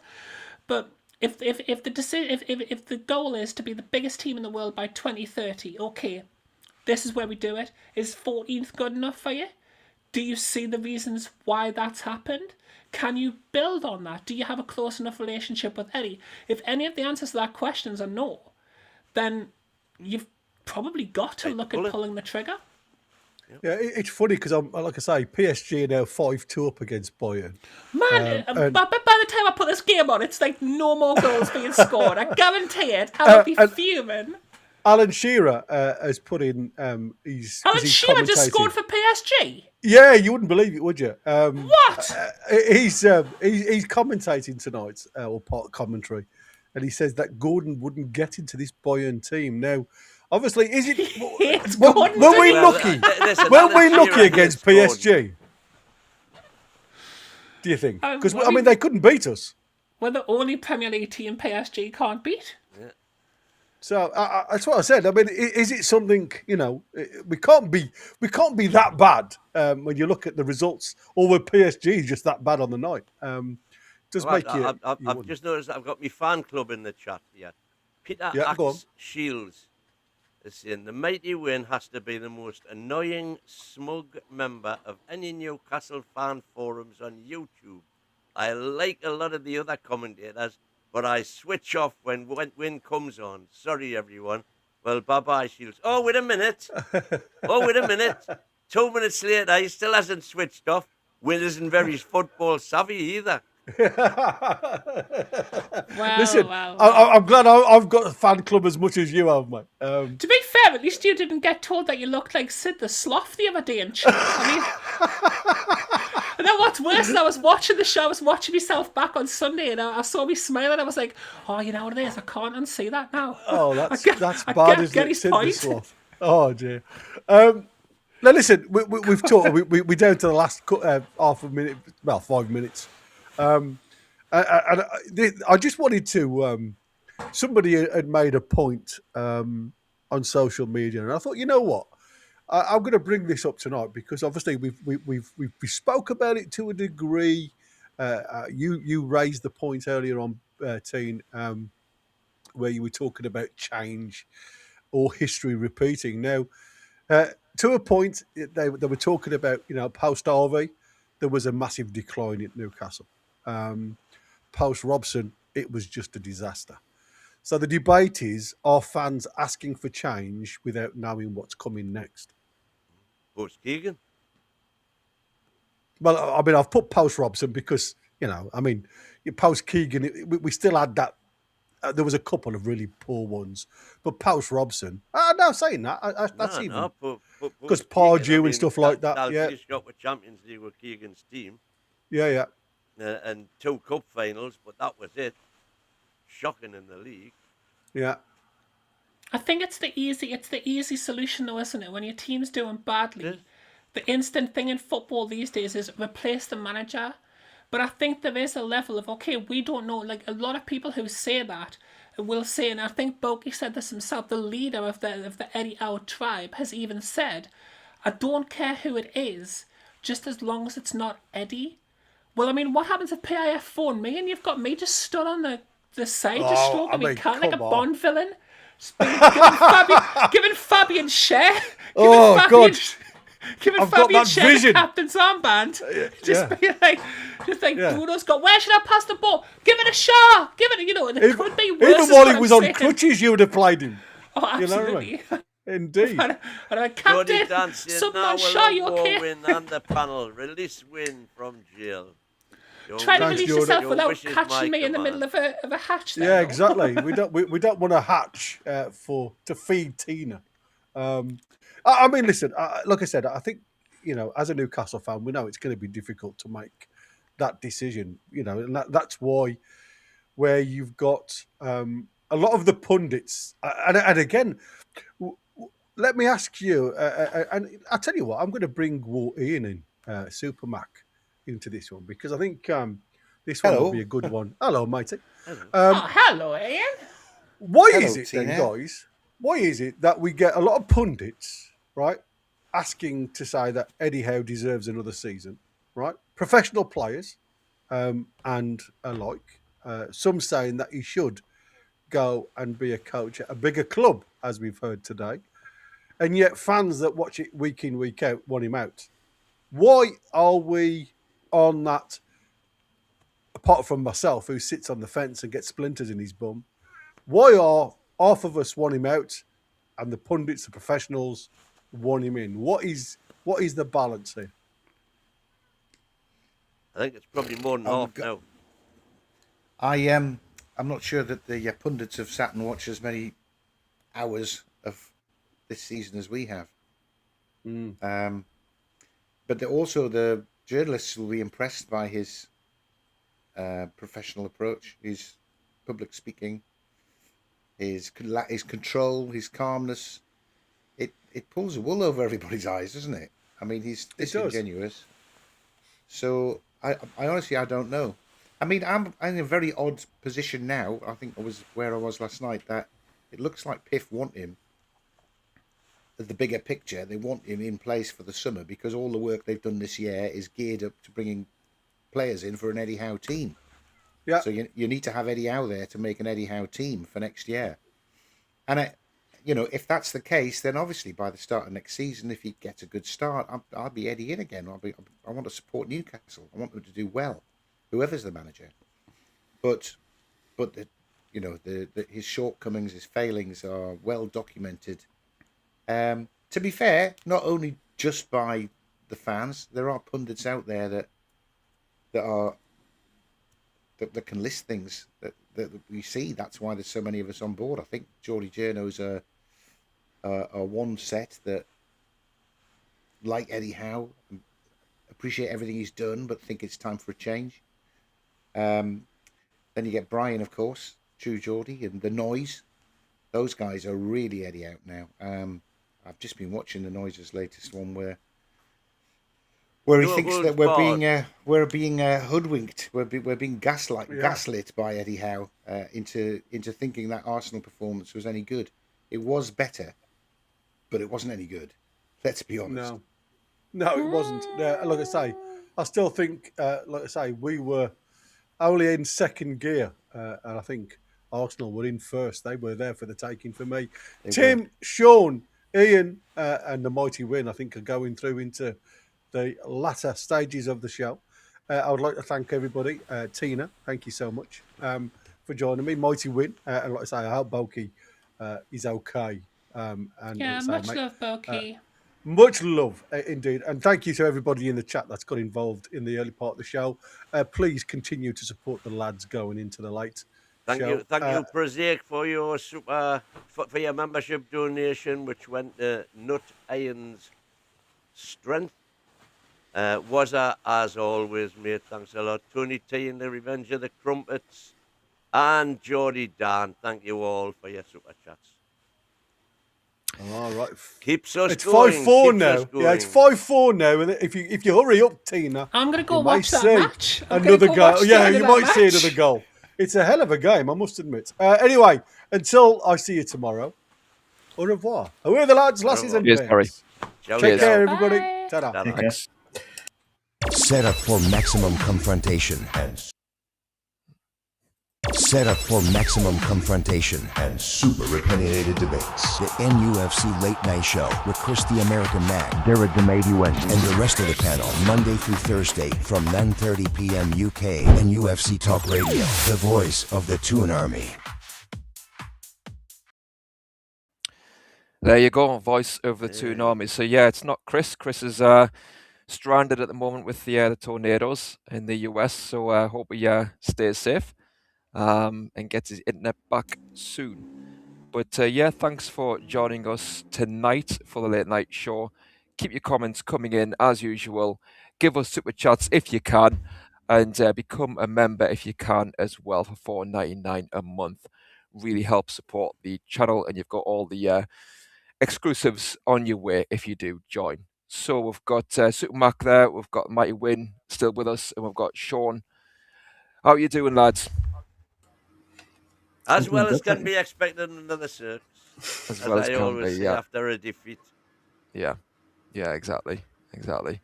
One of the things I'm going to concentrate on tonight is an article by John Gibson for the Chronicle. And obviously Gibbo, he's seen it all, hasn't he? Down the years at Newcastle. And Twice. Twice. He's seen it all twice, yeah.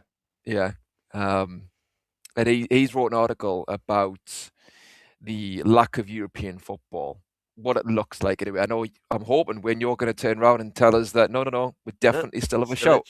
So yeah, we'll come with that. Listen, the Premier League have officially got us in the relegation battle now. So if we're in the relegation battle with Tottenham 12 points below us, then we're in the in the race for Europe, 8 points above us. Yeah, I mean that's a fair point. But then it's a case of where are we heading right now? What is the direction of travel? But yeah, we'll come on to that. We'll come on to what you think when in regards to maybe we can sneak up the league. But what Gibson writes is that how missing out on any form of European football, whether it is the Conference League or the Europa League, we potentially could look down our noses at those competitions, but what Gibson argues is that that could affect our perceived standing in the world of football. And obviously as well, he also points out about the rewards of winning one of those competitions, the joy that obviously brings of lifting the trophy, because once you're in a final, any perception of that trophy or that competition goes out the window at that point. But also if you win one of those trophies, it gives you entry to European football automatically for the next season. And obviously we could talk about, like the perception of the project attracting players in the summer if we don't have any European football at all to offer. So, do you think? I mean, first of all, before we talk about the league and what we can and can't do, if we don't get European football, do you think that will affect how we can attract players in the summer? Ian, what do you think? I think if we were in the Champions League, we'd be more attractive for a whole set of players. What I'm hoping they do is not go for those one or two prima donna stars like we were aiming at last year and spending top dollar with a premium on top to get them. I'm hoping we're going to go shopping in the more realistic market, which is to bring the unknown players through that we've scouted and we like the look of for a much lower price. And I think that if you're bringing somebody out of France to go into the Premier League, it doesn't really matter if you're starting off with a European campaign or not. So, in a way, I'm hoping that the cloth needs to be cut. I mean, they did say ages ago, didn't they? They're drawing up two sets of players that they were going to go after. One for if we do qualify for Europe and one for if we don't. I think the ones on the list for the ones that we go for if we don't will be better value. And hopefully really good value, because we will have picked out one or two gems in the way we picked out Bruno, the way we picked out Botman, the way we picked out Chow even, brought from Europe, and have done nothing but increase their value. So yeah, if we were in the Champions League, would we start chasing after your João Pedros, start trying to get players that City and United and Liverpool and Chelsea are also after, and ultimately be frustrated at every turn, because we saw how that played out last summer. I'm not sure it's a be all and end all. But can I just say to Win, if he thought that we were 12 points ahead of Tottenham, we're 8 points, sorry. 8 points ahead of Tottenham. 12 points to play for. Yes. That means we need 4 to be absolutely safe, Win. Yeah, that's assuming they get 12, of course. What do you think, Sean? I agree with you. Like, Champions League is a big attraction. Every player wants to play Champions League. But I'm hoping that we do our recruitment the right way. That's a big part as well. Obviously, I don't want to go for players that we've been linked with for years and years and years, because I don't want to go for something different.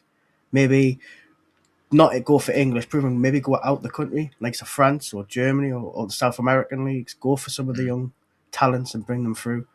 But no, I think the recruitment's got to be right. But no Champions League football, we're not going to attract them big boys. Well, what about with Europa League? And obviously, that's not going to happen now, is it? But, I think the frustration for me is with the Europa League is the fact that you can't get Champions League if you win that. And if we had Europa League football next season, we could have said to players, look, I know you want to play Champions League football, but if you come to us, we've got a very good chance of winning that competition, and you will get Champions League football with us the following year, more than likely. So that's another selling point that we've totally missed the boat with, unfortunately. Yeah, Win, what do you think? I mean, in terms of the project as well, does it affect the perception as to where Newcastle are heading if we don't have any European football at all? Well, it was pointed out to me 2 windows ago or something, that the fact that we were in the Champions League and that Man U weren't in the Champions League didn't stop them getting quality players that we couldn't get, etc., etc., etc. What that they didn't have any Europe at all. But they're established powerhouse, aren't they? Yeah, that's the point that I put to them. Yeah. Comparing Newcastle United right now with Man United is comparing apples and peas. There is no comparison right now. The object of the exercise is to get there eventually, but as the Deloitte figures have just proven, over the last 5 years, we're still nowhere near them, despite the fact that we've more than doubled our revenue. The difference is just growing year on year on year, and will continue to do so, sadly, until we get I think until we get a new stadium. Mm. I Yeah. think that's the only thing that can make the difference. You've seen the difference it's made to Arsenal in that time, and Well, certainly what a difference it made to Spurs. it's not quite as bleak as that win. I mean, you're right. We need a new stadium. We need 65, 70,000 people watching us every week to start properly competing. But we've got a lot of sponsorship to go and clinch that we haven't got yet. That's money we're leaving on the table every year, I think. Whether that's the training kit sponsors or even, I mean, if they can announce that there's a new ground coming, you could get a sponsor for that 3 years before you've built it. But we have to make up the difference by sensible trading. That is buying low, buying quality low, and cashing in at the right time on Anthony Gordon this summer, Sandro Tonali this summer, and that generating a lot of. What we certainly don't want to do is to be cashing out Wissa at a 40 million loss or Voltemara at a 15 million loss, because that it really is shooting ourselves in the foot. We need to be trading with profits to make up this difference. Just 2 seconds in that's Cuff making the very point. We had Champions League this season, and players still went to Chelsea, Man U, Liverpool, etc. over us. Europe has nothing to do with it. It's all about the wages, and we can't afford them yet. What I would say is maybe it's not necessarily to do with players, but it's to do with your point, Ian, in terms of sponsorship. If we have European football of any form, we can say to potential sponsors, your name will be out there, to the world. No matter what competition it is, their name is out there to the world. So I think maybe it's more of a hammer blow in that way for us growing our sponsorship. And like you're saying, Wade, growing the club that way financially. Yeah, absolutely spot on there. Yeah. And I think when PIF have this summit meeting, I think they're looking at ways to grow. And if they're looking at all the avenues to go down and how we can attract sponsors and our selling point to these sponsors, I think that they'll look at that, won't they? And they might be like, well, that's one less card that we have to deal. And should there be consequences for that? Do you think maybe that there should be a line drawn where, and I think a lot of it is to do with context and how the season goes in terms of the finer details, but do you think maybe there should be a standard at Newcastle whereby if you don't get European football, there's a very big chance that there's going to be big changes? Ian? Well, I think I get the point you're making, but I think that hopefully this is an outlier season. I'm hoping, because it certainly is different to the first 3 full seasons Eddie Howe had. I don't think you can just throw the bathwater with all the babies out because of one poor season. You need stability if you're trying to build a project over 10 years. So I wouldn't say that there was a need for a complete revamp at all. But I think if you fail to play for Europe, if we finish 16th, certainly that, to me, there needs to be a change of tactics. There needs to be a revamp in the management. We probably need to upgrade the players that are in the team, and I think we can expect some of those this summer anyway.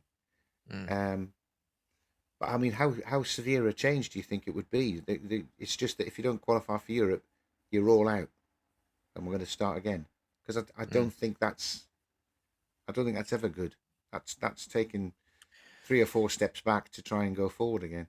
Yeah, I'm mainly thinking of the manager, really, and again, like I'm putting a blanket, perception over the whole thing. But I think in terms of having standards, and Chelsea, I don't really want to be like Chelsea because maybe it's a bit too cutthroat, a bit soulless in a way. But under Abramovich, you knew that if you didn't win the title, you were out the door.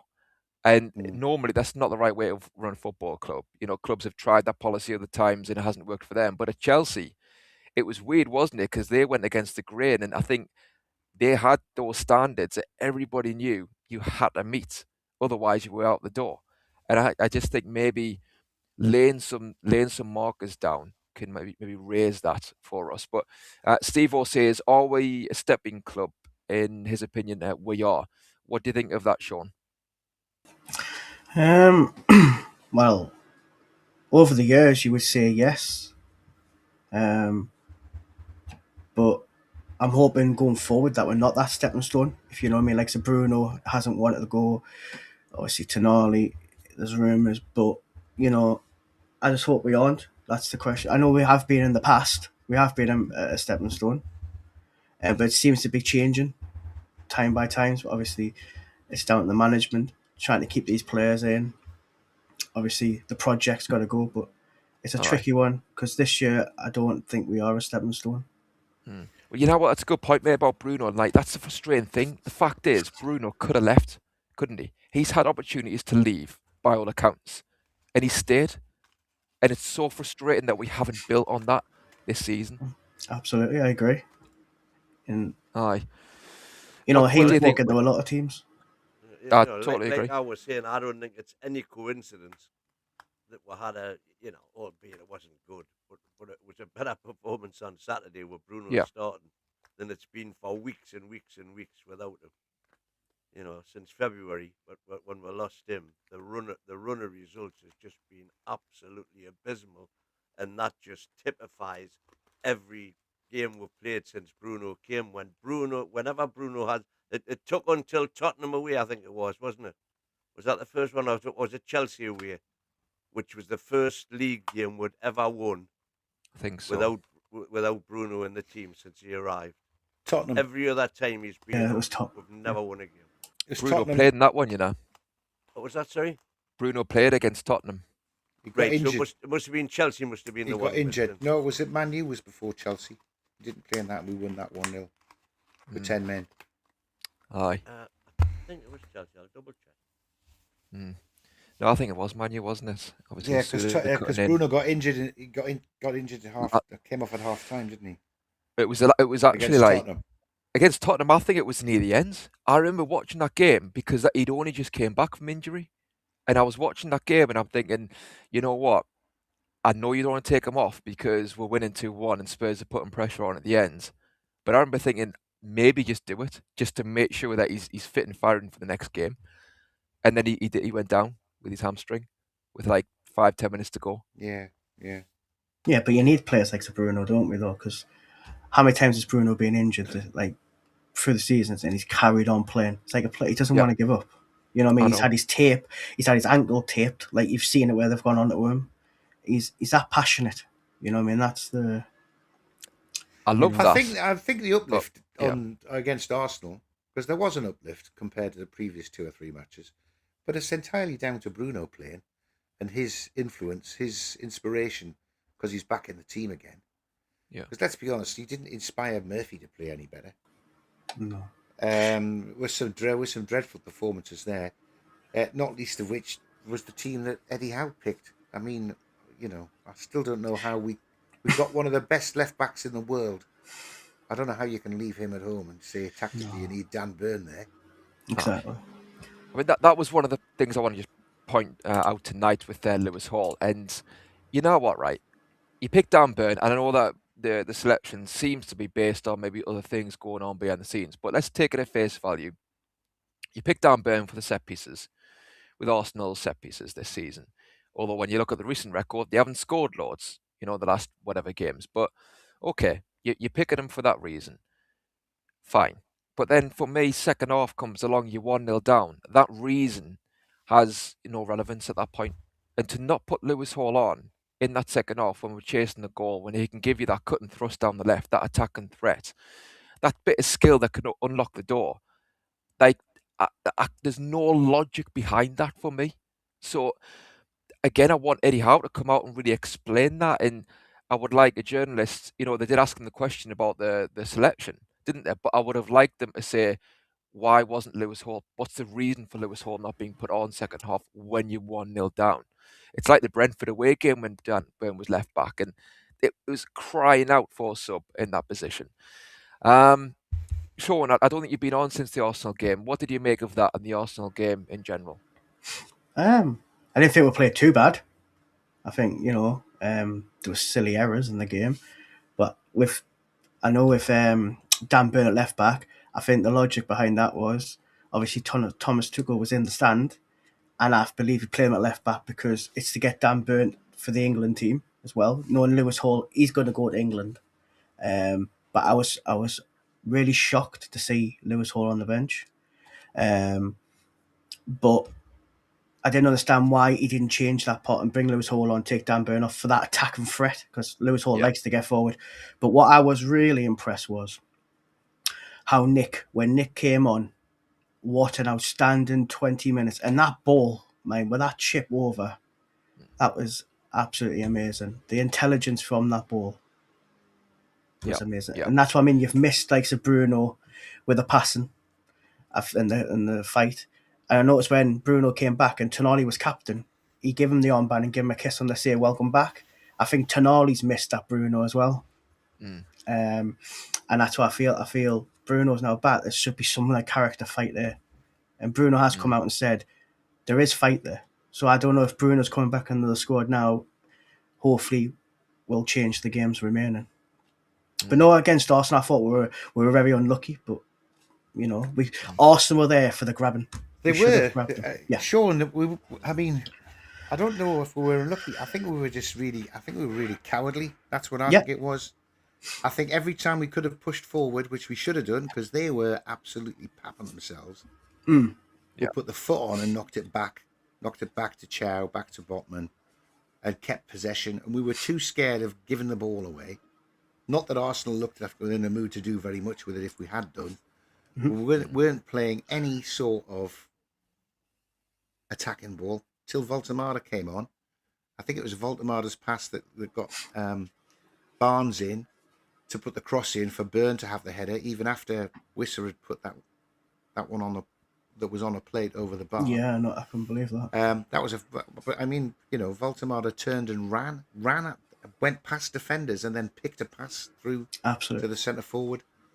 Once we saw it once, we never tried much like that. First minute, Willock did it and ran through past a couple of defenders and laid a lovely ball in for Osula, who managed to take a swing at it, didn't he, and miss it completely, air shot. It can happen to anybody. 20 seconds in is you're not warmed up properly, but honestly, that should have been in. Should have been in. That might have settled them down a bit. Yeah, but we seemed cowardly. I don't think we took any chances at all, and they were there. They were there for the taking. See, I read an article a couple of days ago, and it said how Eddie Howe's team we used to be reckless, like not reckless, but like in your face, ruthless, and always there. And now we've took a team that's showing like this team is now just showing too much respect over teams. Like it's gone. Like there's no like aggression from us to say, here we are, this is Newcastle, and we're in your face constantly. There's no like that, and a lot of people are saying they don't understand how it's gone from that to this. Well, the thing is, Sean, right, and me and Ian spoke about this on the Premier League show yesterday, and I think, you know, you're saying, Ian, about it being cowardly. Like I said on that show, the Premier League show, we got in the final third, and we could have then tested Arsenal, whether you have a shot, whether you have a cross, whether you have a dribble, and we didn't. We then went back, and like you say, Arsenal, they were so nervous. Obviously, we know why they're nervous. It's like it's on a knife edge with their title challenge. And we really could have played on their nerves a lot more in terms of like your centre-back for Arsenal, your goalkeeper. You're looking at Newcastle getting these positions in the final third. You're thinking like, please don't put it in. You know what I mean? Like I'm not really wanting to deal with anything right now.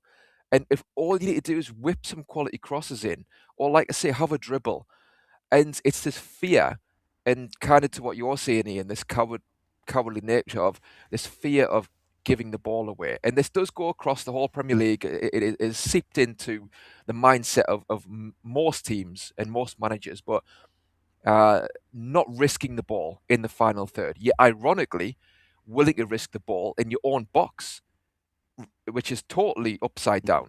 So, yeah, that's...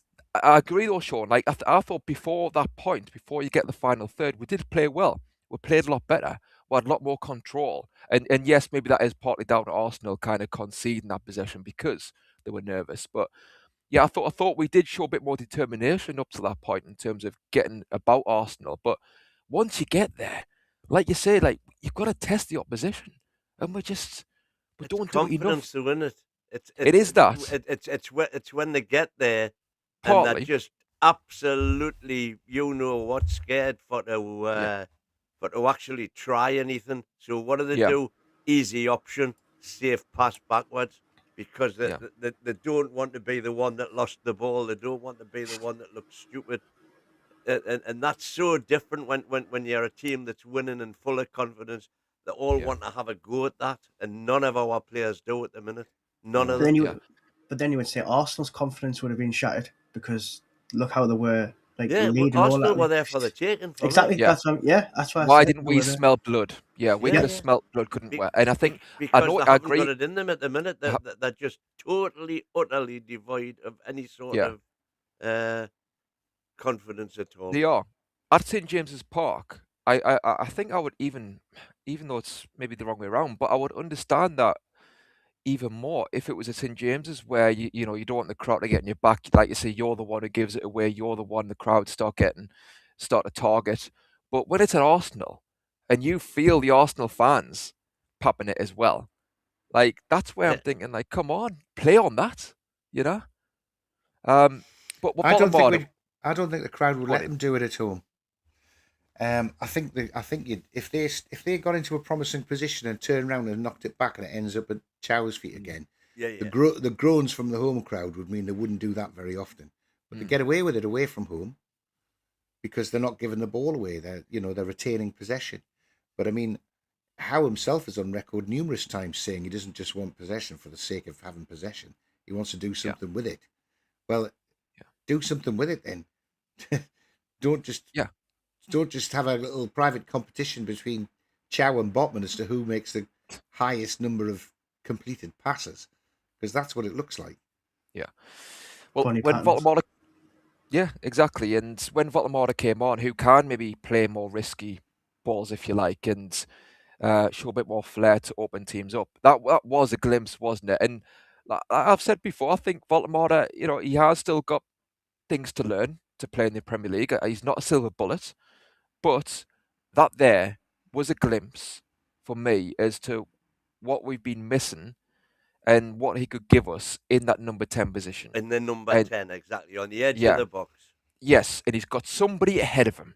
He hasn't got a defender or two on his back. He's got Wissa in this case ahead of him. Yeah. Like you say, Sean, what a beautiful pass forwards. He found him, and it obviously he should By have the way, scored. Wissa cocked it up, but at least he was there. I agree. He was there, and he was a pest. He was buzzing around, wasn't he? And my word, he hasn't worked out. But like I say, when at least he was there. And later on in the game, he was buzzing around their centre backs, and if the ball dropped for him, he might have got another chance. So for me, what I would be doing is having Voltemara and Wissa as the two, with Voltemara dropping off, and Asula right wing against Brighton. Some might say that's maybe too kamikaze, but Ian, would you go for that? Oh well, I mean, I've given up on Murphy and Alanga, Hmm. so yeah, I'd love to see Asula playing right wing. I'd love to see, but you might have to line up 4-2-3-1 Yeah. to have Voltemada as the 10 in Yeah. that front three, with Wissa ahead of him. So we're missing out one of the midfielders that we want to keep. But yeah. But I think Well, we that's need what I that guile. I think we need that guile. The thing is that we've Exactly. been screaming for it all of the time. Ramsey can play the 10. Willock played it. Willock could play the 10. The way he picks the ball up and runs forward. I'm not sure about the quality of his passing or his creativity, but but if he's got his tail up, he's confident. He's Yeah. certainly fast. He'll have less time to think about it to get stuff wrong. But yeah, I mean, we've got to keep Murphy out of the team. It's like playing with 10 men. It's both of them, mate. You know what I mean? Honestly, it's Alanga as well, that right wing, my word. Sean, would you play that? I would give it a go. What is there to lose? You know what I mean? Nothing seems to be going right at that side. Give the kid a chance. But yeah, obviously, you would have to play 4-2-3-1 if you're going to try that with Nick and Wiz. That's what you have to do. But I say give them a go. Try it. Yeah. You know what I mean? what is there to lose? If it doesn't work, then you go back. But like everybody says, the season's now over, isn't it? Really. So Well, this is a time to test to find out if this is going to, kind of thing. But no, I agree. I think you should give them a try. And I like to see Asula on the right, like he did against Man United, where he went down that wing and then cut in. Give him that chance. Yeah, because teams won't know what way he's going to go, will they? Because No. teams would have seen that goal against Man United, so they're like, okay, he's right-footed. He might want to go on the outside on his right, but actually he might come inside and do what he did against Man United. So that's a conundrum that left back would have that he's playing against. So, and what he's doing now in terms of 4-3-3, like you say, isn't working. So you haven't got anything to lose that way. And to me, I don't see it as a massive tactical shake-up where you need to have months and months in the training ground to implement this tweak. And I do have sympathy in that, you can't go into the finer details that Eddie Howe probably wants to. Well, he can now, actually, with the time he has, but he hasn't had that this season. But I think the players themselves should be capable. Bruno and Toon Army, for example, if it's them two in the pairing in the middle, are they not good enough to work that out? Maybe defensively they lack the nous, but I think Eddie Howe would have to tell them, look, certainly one of them, say Toon Army, has to sit more.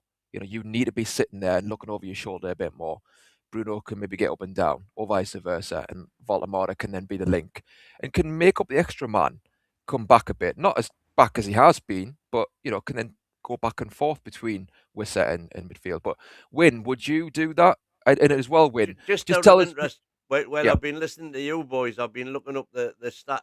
Nick Voldemort has played 1,700 and odd minutes this season, and Wiss has played 432 minutes this season.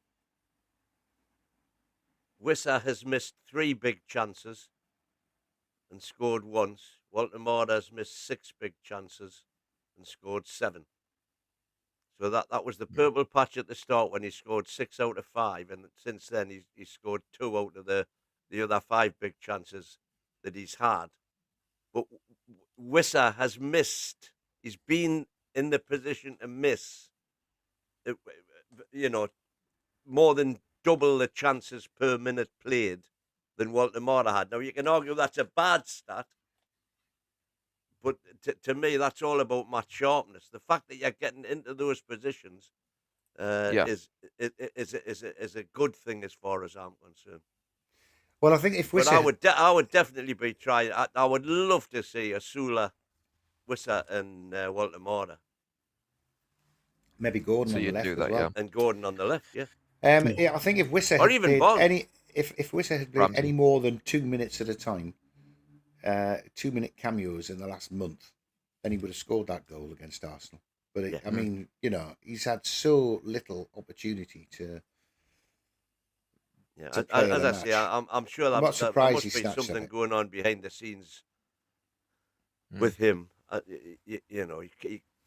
He's got to be fit by now, you would have thought. In fact, Eddie said in one press conference he's fitter now than he's been since he came here. Yeah.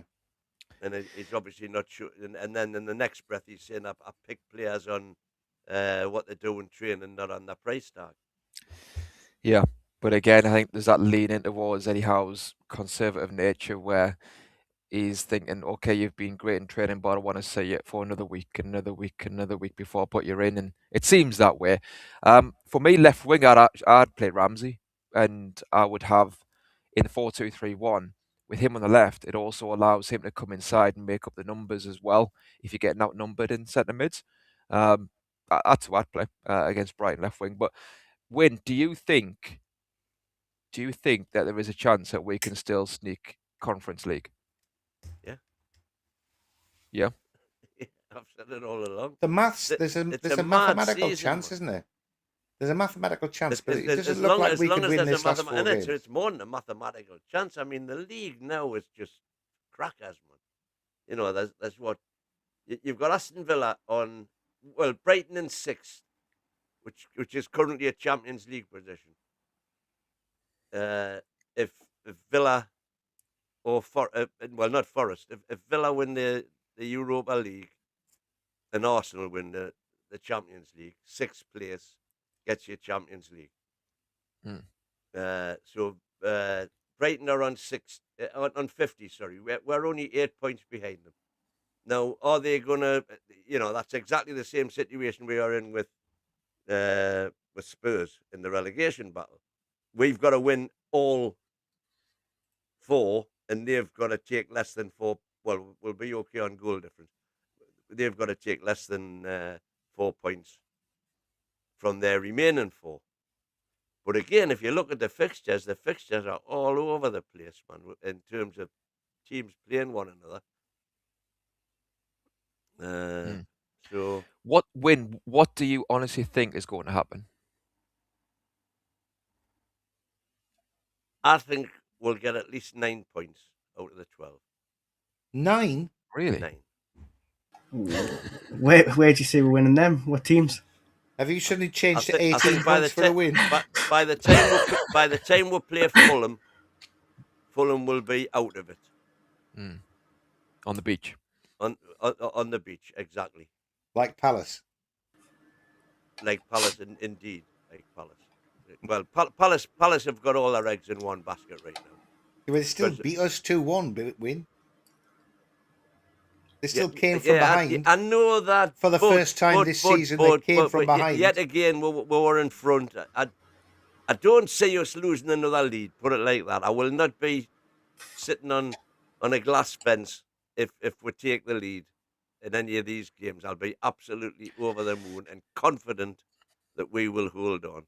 So you think out of sheer defiance, because of everything that's happened, that we'll find it within us to finally hold on? Is that what you're saying? Yeah. To a lead? And I think what we saw from Walty on Saturday,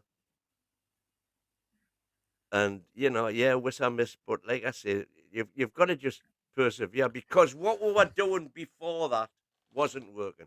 We've got Bruno back, hopefully a bit fitter now. Let's patch up whatever difference is going on with Hall, get him back in the team and firing. And take Sean, it what do you there. think of that? And by the way, get Ramsdale back and go. I don't think we'll get 9 points. No way. No. I'm going to go between 3 and 6. Because you've got Brighton, which I don't think we'll get nothing out of. Maybe Forest we could. West Ham's in a relegation battle. And I think, like we say, Fulham might be out, you know what I mean? So I think we'll get them from Fulham and Forest is where I think we'll get them from. Ian, what do you think? Oh, God. I've got tickets for the Brighton game, so I hope we win that. I fear we won't, because Brighton are in great form at the minute. Match after that is Forest, isn't it? Who are the next best team in form. They might be celebrating a lead Forest in will have their eyes on the Europa, man. Yeah, well, maybe, but I mean that's just inspiration, isn't it? Wood's back. They've played really well. When I watched them play that game against second half against Sunderland, they were very, very good. So and I know we do well at Forest, but I think Forest might be bucking that trend. I'll be delighted if we can get a draw at Forest. West Ham. Yeah, West Ham came in absolutely dreadful form last year, really poor. The manager was sacked 3 games later. They still beat us 2-0 at St James's Park because they have a very effective low block. Yeah. So, West Ham might need that to stay up, that game. They'll be well up for it. And, Fulham will be on the beach, but then, what will we be doing? Will we be super nervous because we need a point to stay up? I can't see us winning any of them. I think we'll get 3 draws. Do you have any relegation worries, Ian? Well, I looked up. Paddy Power have got Tottenham at 4-6 to go down, and Newcastle at 80-1. So that's how worried I am. The thing is, though, in 2 games' time, those odds might be completely different because, scores on the doors make a big difference, don't they? Results is what it's all about. And I can't see where we buy a win from at the moment. Who's going to put the ball in the net? Well, I'm not convinced that even Voltemader's lovely 20-minute cameo gets him a starting position against Brighton. He'll be sitting on the No, bench. I He'll think probably come on in 87 minutes when we're 2 behind. Well, I was I took heart from Howe's post match when he did say that's what we've been looking for from Nick. So Well, I think that means he probably will be starting. Yeah, but where will he start? That's the thing. It's like, well, that's what we've been looking for. But okay, but he did it when he had somebody ahead of him. And he did it without being in a 3 in midfield where he's got more defensive responsibilities, which I've said before, I didn't mind trying that for a handful of games, get him back into the groove, get him on the ball a bit more, but it was never a permanent solution. And we were always dancing around the elephant in the living room in the number 10 position. So I agree with that. Even sometimes though there is absolutely no evidence for it this season, I still believe that Eddie isn't an imbecile. And surely he must have seen the potential in the last, whatever it was, with the injury time, 10 or 12 minutes that Wissa was on the pitch alongside Walter Marder. Yeah. He has to have done. Yeah, Eddie Howe, I think what he wants is he wants a pacey striker with legs up top. So I think he has to then change formation if he wants to play Volta. I would be, maybe I'm wrong, but I'd be surprised if he played Volta up there on his own for that reason. Well, I don't want to see him up there on his own. Yeah, same here. But then can you see Eddie Howe changing formation? I can't believe he's reluctant up till now. I just hope so. Yeah. But it's blind hope. It's absolute blind. Like I say, there's not a shred of evidence that says he will do. I don't think that's worrying. That's a really worrying thing. If he gets a start, he'll get a start at number 9. Asula will get switched across because he'll finally realise that Murphy's overachieving if he just stands up. Because he's not a footballer anymore. Awful. Where do you get that half point from, by the way? I don't know. But he needed that half point, apparently, because Alanga the week after was just a bit worse. So that we still had somewhere to go to mark him even further down. I can't see him bringing Voltamada and Wissa in. I mean, Asula's done all right. He won't want to drop Asula from the team. He scored 2 and 3. Yeah. And I he should have scored that. 3 and 3. So, I think Howe will think, Bruno's back and he's fit now. That'll be it. And we'll have Barnes and Murphy starting. Maybe with Voltamada up front and Asula rested. But it won't be the change that we want. It won't be Voltamada in a 10 with somebody running in behind for the balls coming through. So you don't see a 4-2-3-1? Well, that's the formation he's got to play, hasn't he, if he wants to play? I don't. I think Howe will persist with his wingers like he always does. Yeah. Gordon's hopeful of starting training again this week. So if he does, then he'll be in. And that'll be on the left wing, won't it? But that would be my 3. Gordon on the right, Walty in the middle, and Asula on the right, with Wissa in front of them. Bruno and Tonali in the double pivot. Paul at left back. Botman Chow or Burn Chow, I'm not bothered. Ramsdale in goal. He just make 5 or 6 changes every game these days, so why not? We'll come on to the goalkeeper. I'll just go through a few comments here. So Tags Cast says, I want whatever win is smoking. And Ads is along the same lines, getting 9 points. Christina, right. It could be 12. Yeah, very true. Christina says, defo no more Pope in goal. We'll come on to Pope. And there's a few more comments here. A few more, but it's your optimism win. On the spliffs says Niall. Always half full. Always half full. And Becca Takes says some no doing, way. to keep it up. I bet it does win. I bet it does. Heavy lifting this season, mate. 10 item says, not going to lie, should we just accept 17th place? And Becca says, no way are we getting anything from Forest. So goalkeeper situation. I mean, Nick Pope with that incident. Yeah. Sean, what do you think of the goalkeepers? Who would you play, and what did you make of Pope's comeback? I thought it was disastrous, but Nick Pope's a good keeper, but he's just having a really bad form of season. But I would have Ramsdale in goal for me. Ramsdale's played pretty well actually since he's came in. He's done some, I feel like the back four trusts Ramsdale more than Nick Pope. What about Ramsdale being behind the line against Bournemouth for that goal? He's literally in the goal. Do you know what I mean? I do. It's just one of them things, isn't it? It's like, It was the whole build up to that goal, though, wasn't it? Yeah. exactly. Yeah. The whole the whole team's got really, but it is a disaster in goal, isn't it? Really, Starting off Yeah. with Murphy, by the way. But no, I would go with Ramsdale in goal. All right, neither goalkeepers are the answer. No. Obviously, I think we know that, don't we? Ian, who would you go with?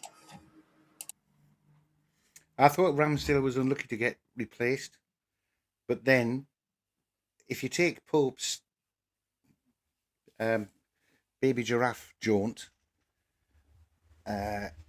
away, he did all right. But the point is, you can't, because it's not the first time. It's not the second time. I know, It's not the third time.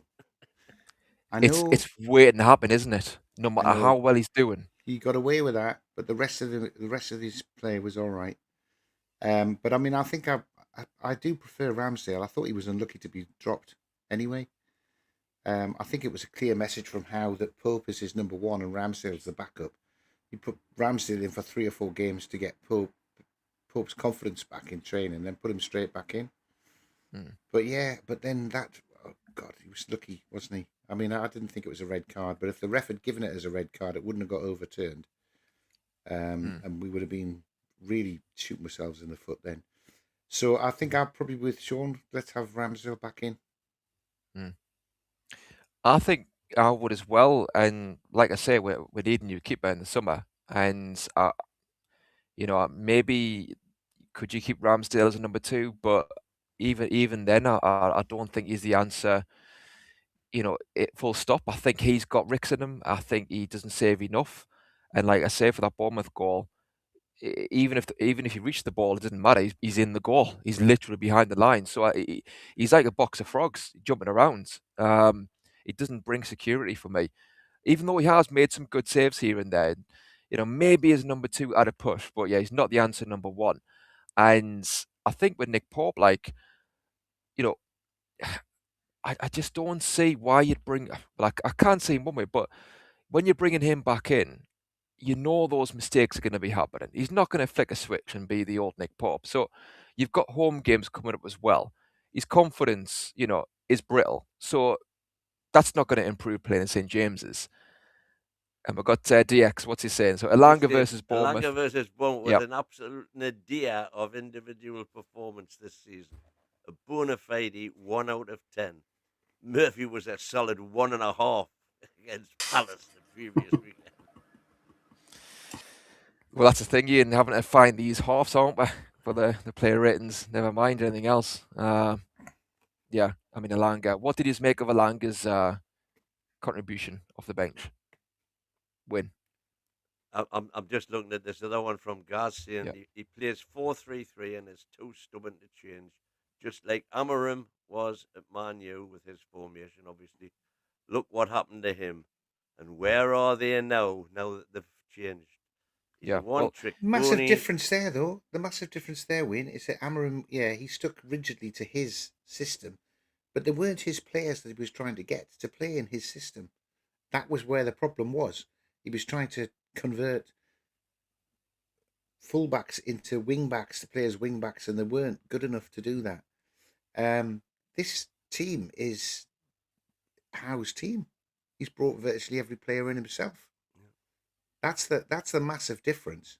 And Amorim was released eventually. He should have gone before then, and Man U have picked up. But Eddie is still in place, and he's going to be there over the summer. He's going to spend another 200 million quid, and we've got him next year. It's Tony T saying, what's more likely, Europe or relegation? 50-50, I think. Yeah, Right, it's relegation for me. Neither. Like, honestly, I can't sit here and say, "Oh, we're not going down." I can't do that. You can. I can't. I don't think we'll go down. Well, I when was just the think last it's time any team went down with more than 40 points? Oh, yes, Eddie Howe and Bournemouth. Jesus, well, that's not going to make us change my mind. That's just making them sound like, yeah, we're definitely going now. It was West Ham with 42, I think.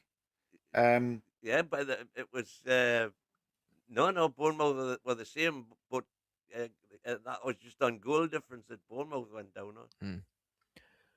It obviously depends on the other teams. You know, Spurs, they've got their first win. If that gives them a springboard for confidence, like you say, a win about confidence, it's everything in football at times. So if Spurs players can find that now with Zerbi, who I think is a good manager, I think gets in their heads, he's passionate. I think he's a good fit for Spurs. And if they put a run together, and if West Ham carry this on, who again we play, you know, that's a major factor when I've looked at it. And obviously Forest, you know, we play them.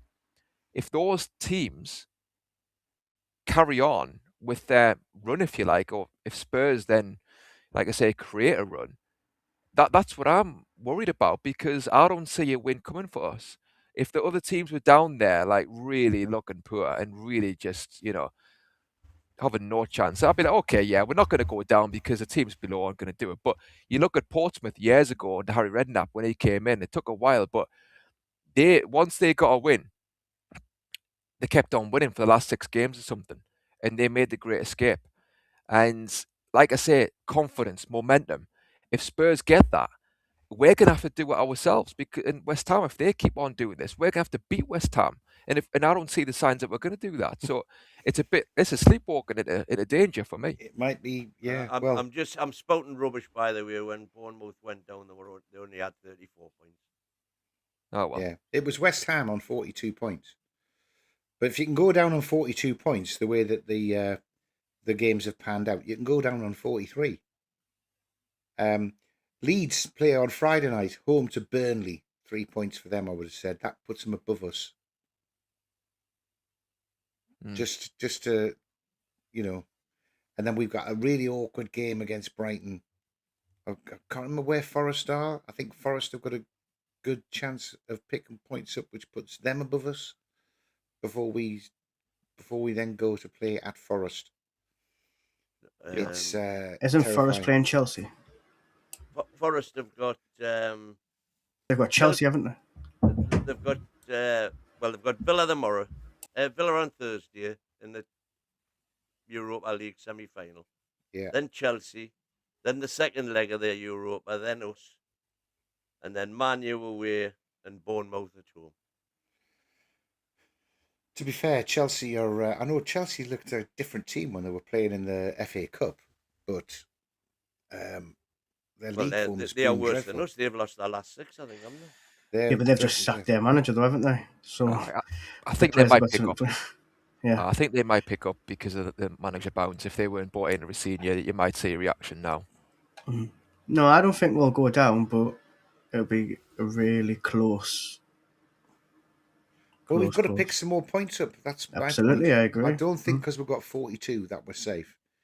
Well, there you go. Because I can see Leeds will be above us on Friday night.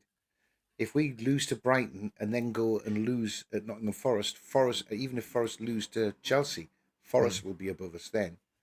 And you're then going into, if West Ham have picked up a win, you're going into play West Ham in the second last game of the season where you have to beat them. Otherwise, if they beat you, they go above us. Can you imagine the pressure in that game? If it falls that way. I'm just looking at Chelsea's fixtures. No, this cannot be right, surely. They've got Forest on the 4th of May at home. Liverpool away on the 9th of May. Then the Cup final on the 16th of May.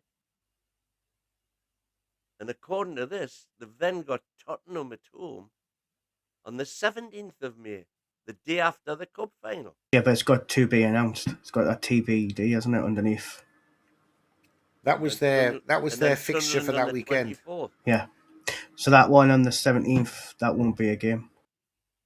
That'll I was have going to to be say they can't rearranged. possibly make them play the day after the FA Cup final. Well, they should.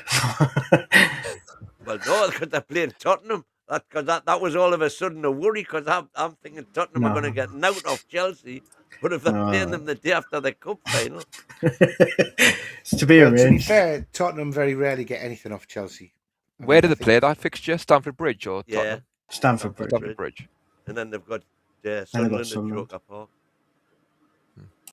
The final, by the way, in the Champions League is Paris 5, Bayern Munich 4. What a game. I look We've forward to got watching it. Captain Brid there saying, I miss 4-4-2 or one that could be adopted to 4-2-3-1, and I totally agree, mate. And saying last Yeah. night on the football Pep show that's football's from Big killed Show. football. It has, and like I don't blame Pep per se, because he's doing because he's had the Yeah. players to do it. exactly. He's achieved amazing things. So it's not him directly; it's the managers that copy him, and the lack of imagination when it comes to tactics and like you're saying about not risking the ball. It's just absolutely infiltrated the thinking of managers and coaches throughout England, and you could even go to the Championship and other leagues, and they're trying to play this football where they haven't got the players to do it. Thankfully, there are a lot of ex-players now speaking out about this. I have heard Petr Cech talk about this, Paul Scholes, saying that they're watching football and they're saying just passing for passing's sake, and they can tell when a team are kind of doing cosplay, if you like. It's like they think they're doing pep ball, but really they just kind of it's all for sure in a way. They're not really pulling it off how Pep pulls it off. So it's crazy, and yeah, I hope 4-4-2. I think the manager that does it and breaks the mold and goes, you know what, I'm not gonna go with this flow. I'm going to go against the grain. They have an advantage over the team they're playing, because all of a sudden the two centre backs, like actually we're seeing with Forest away at Sunderland, they're the two centre backs defending are all of a sudden thinking, well, hang on a second, we're not used to this.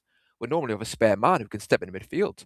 Now we're suddenly occupied. If we've got a runner from midfield, who picks him up? They're going to be ghosting the box. So I'm just waiting for a manager to take that here's the opportunity. thing. We've never talked about this very often on the channel, but it really boils my you-know-what. Why is it when we are defending corners now, why any team is defending corners now, nobody has a striker up the pitch anymore the way we used to? We're talking about defending Arsenal set pieces. If we, for example, had left Asula and, I don't know, another up the pitch, they have to bring at least two of the big guns that they've got going for that, and it's going to completely disrupt their set pieces. Whatever they've been working on, Yeah. they're going to know that, oh, hang on, we can't have him there and him there and him there and there. Just put 3 on the halfway line. Especially if you've got pace as well. Completely change the way corners are going now. You know how you get all of the tugging and shirt pulling, all that goes on now? That's because there's so many people in the box now for corners. And that's because we don't have players now, as we used to do back in the day, waiting for the ball to be cleared. See, I can't remember who I seen. I seen on YouTube the team, and there was a player. I can't remember the player's name. I'll find it. And what they did was to put him on the wing. Like, literally didn't leave him on the halfway bar. Like, they literally put him on the wing. So if the keeper came for it, he kicked it straight over that side, because there's that much in that counter. That's what it was, a team. I can't remember the team, but they would always leave one player out really quite far up the pitch. So when they did break, they had that pacey player to run. Well, but I agree. We have all our players back, which is a frustration. Because if you do a good counter, that's not just Eddie Howe. That's not just Newcastle. No, it's everybody. Every single team now. Yeah, nobody does it. Exactly, and this new set piece coach, there's an opportunity for him to break the mold, isn't it? And say, well, actually, Yeah. no, what you're saying, when we're going to do that, we're going to have some men up there with pace, and bring one of their attackers back. So, what do you think, Ian? You're going to bring two of their defenders back, and it's the big Yeah. defenders who Yeah, cause all the players. havoc. Yeah, exactly. Same with us when we put Dan Burn up and Botman up and Shaw up and Sheikh got numerous goals. Would you have them in the box if the opposition had two men standing on the halfway line? No, you wouldn't. Well, we cover it because we've got We normally Tino have and trips. or Lewis Hall standing at the back, and they're fast enough to get back to cover, aren't we? That's how we cover it. But yeah, I mean, we always used to do that. Used to use your centre half standing on the when you played at school. The centre forward would be standing on the centre On spot the centre circle, aye. when you were defending a corner, so that you had someone to get the ball out to. Whap it out, If you, but I'm if you saying win have it. more than one. Yeah. No, exactly. I'll As have well, to have a phone call to my old gym teacher, Mr. Marsh, get him to have a word with Eddie Howe. He had some good ideas and always worked. He's probably 106 or something, though. That's the problem. put the call in, mate. Put the call in. Wisdom in age, son. Wisdom in age. I reckon to contact Mr. Marsh, I'd need a Ouija board. There you go. Give it a try. What I was thinking, right, is how, and I was speaking to Peter about this, how like this season is so familiar, it's so similar to, and I think DX mentioned this last night, to the season with Dalglish. When you look at that summer, right, that Dalglish had, we finished second when he came in halfway through the season, and he had his summer. We signed a young striker, new to the Premier League, Thomason, Voltamada. The other striker we had got injured, Shearer, Wissa. So then the younger striker had to come in and play up top on his own, where he was more of a, for me, number 10, like Thomason. He was more of a withdrawn striker, number 10. A lot of the signings didn't work. A lot of the signings for this season hasn't worked.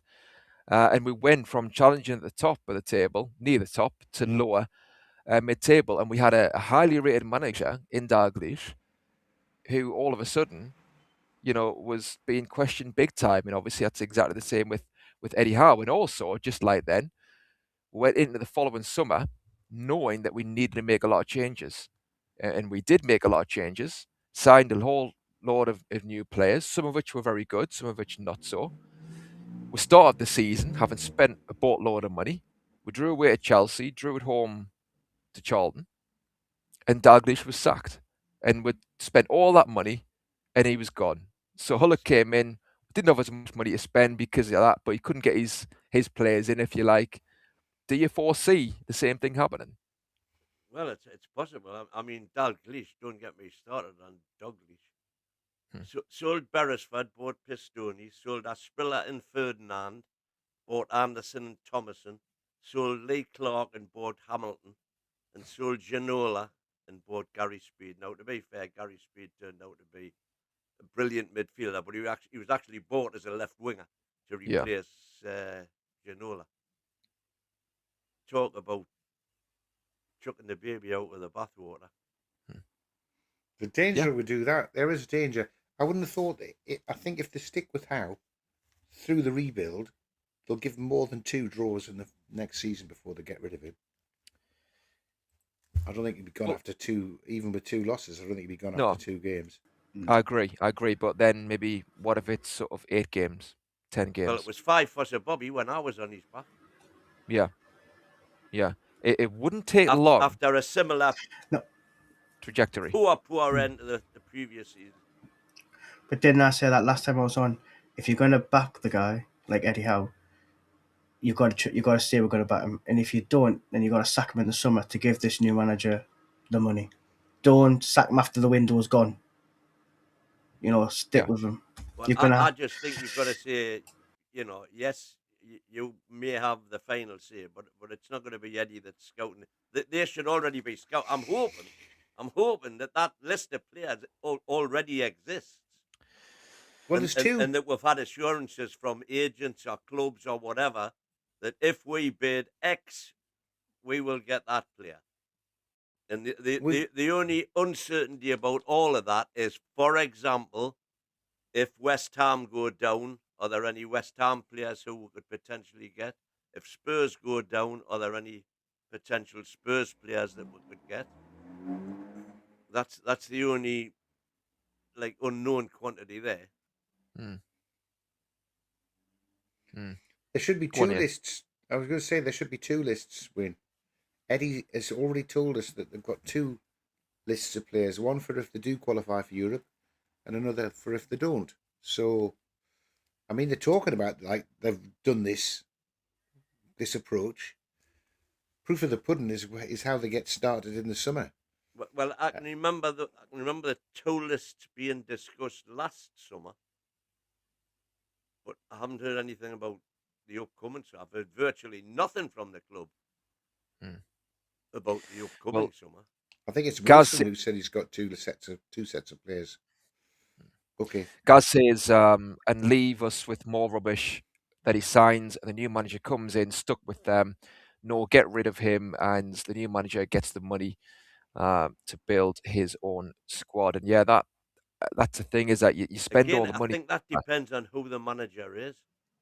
If we're gonna do what I would do, if I'm PIF and I'm getting rid of Eddie Howe, I'm going out there and I'm gonna get money talks. I'm gonna get a top man. I'm gonna say there's 20 million quid a year, son, which in the scheme of things is washers.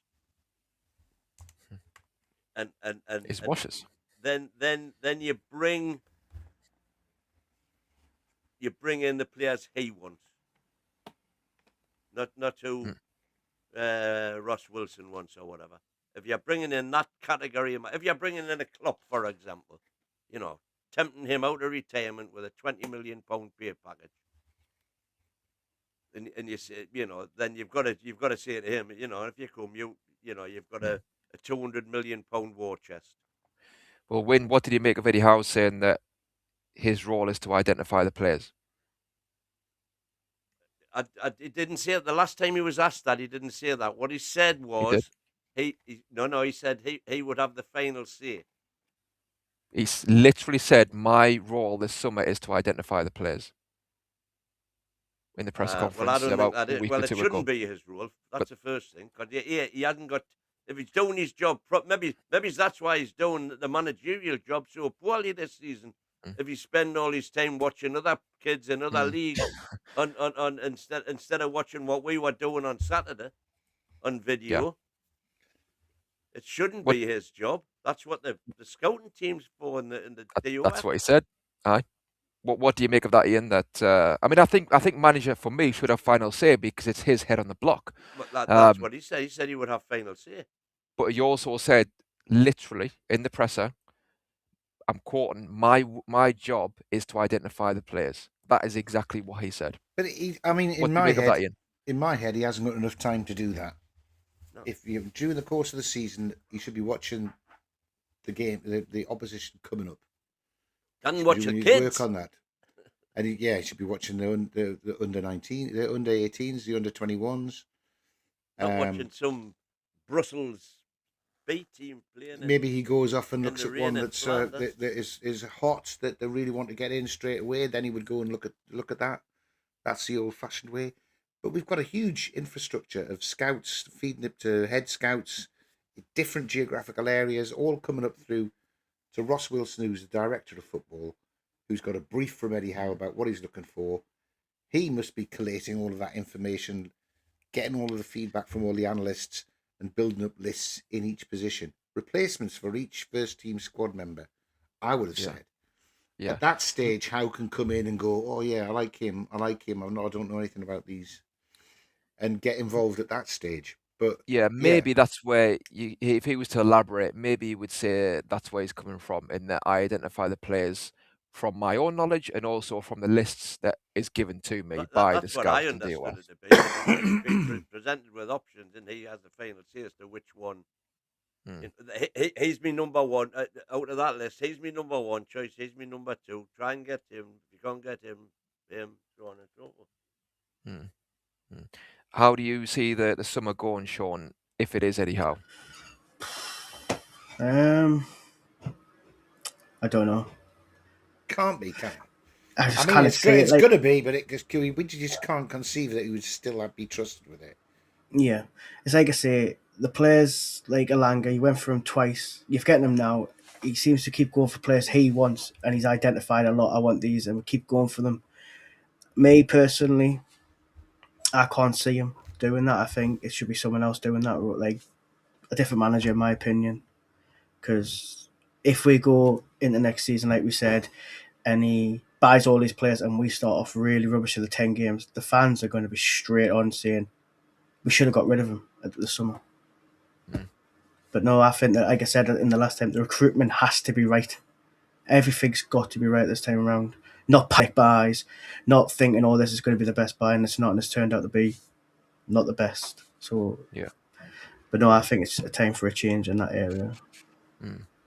Do you think that the look at Voltemata and Wissa, and the look at the fact that they spent a lot of money on those two players, and neither have been bedded into the side properly, I would say, this season, do you think that would make them question Eddie Howe for the summer? It's in not just terms of- that, it's with Alanga as well.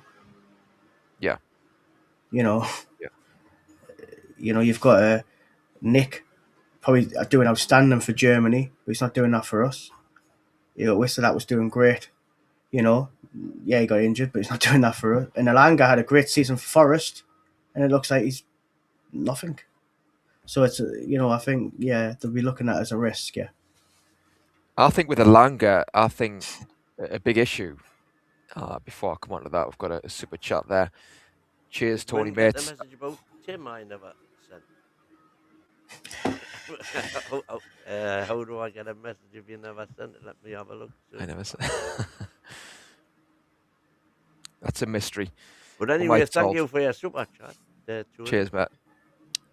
So yeah, I think Alanga, the issue with that signing is that I mean, it's not easy to identify these things at times, but you have to look at a player for me and work out, can they wear the shirt, the Newcastle shirt? It's a heavy shirt.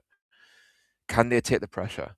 Alanga couldn't do that at Man United, by all accounts. He's went to Forest. There's less pressure there, and he's done really well. But is that transferable to St James's Park, to Newcastle United, where there is more of a spotlight? Has he got the character to really take that, the brunt of that spotlight? And I think that is a big issue with Alanga. I don't think he has the character. I don't think he has the mentality. I think he does kind of care. I think it's difficult for him. He's a confidence player, and he's not going to work out in Newcastle because it is heightened expectation, and I don't think he can play with freedom in that environment. Do you agree with that, Ian? Or have you got any hope still for Alanga? I've always got to have hope. I mean, he cost too much for us just to write him off. I've seen some good moments, and he has played some good games, tending to be against the teams that give us plenty of space in Europe, and played well against Liverpool, but no good against the low block, and got to do something different. But we've seen flashes, haven't we? He can cut in, he can hit a ball, he can cross a ball. There must be something in there. There must be. We've just got to harness it. I mean, I can't believe we'd be wanting to get rid of Wissa at 15 million when we paid 55 for them a year ago. Because, like I said, the only way we can even try to keep our head above water is by sensible, profitable trading. And you cannot shoot yourself in the foot at the start by taking a 40 million loss on a player that you haven't really had fit enough to have a proper go. I would play Voltemata and Wissa for these last 4 games and say, right, you've got 6 hours to show us whether you need to be here next year or not. Throw down the gauntlet for them, and I'm sure Nick Voltemata will prove that he should be. I'm not sure on Wissa. I haven't seen enough. What does in super chat there? Even the bloke and Mr. Ben couldn't change how. That's a famous wardrobe or whatever it was they used to have in that, and Ron Atkinson used to change into somebody else. Did he? I think so, didn't he? Some kind of TV show, was it? Yeah. Remember now Big to do Ron with football? Rowan Atkinson. Rowan Atkinson. Yeah. Or Rowan Atkinson? I thought you said Ron Atkinson. No, You're Rowan thinking of- Atkinson. Mr. You're Ben. thinking of Mr. Bean, man, not Mr. Ben. Mr. Ben was Yeah. Watch with Mother, animated, where the fella in the bowler hat would go into the costume shop and turn into a spaceman for half a program. Then he'd turn into a pirate. The next week he'd be a Oh, is that it? cowboy. It's not Mr. Bean. You should know. You're of an age where you'd have watched that. That Tony T saying I'm being a knob when don't actually look, because I've been scouring I've been scouring with putting this so much out. I'm scouring all the messages trying to find the Tony T message that he put in about Tim, and it's not there. Right. Well, thanks for telling us, Tony. Cheers, mate. Whatever it was. So yeah, I think to go back to your points, Ian, about Alanga, I don't think he's got the mentality. You know No, what I I mean? mean He keep winning the games. fact that Howe came out and said, "Look, you're going to have to get behind this lad," and it was nice. The crowd did, and he came Yeah. and he started to improve. But yeah, I mean, to be fair to him, he must have thought, "What the hell is going on?" He's turned up early to play with his international teammate in the Champions League this season, and when they get up to Celtic, he's not even there. I mean, that's a right curveball to throw at Alanga.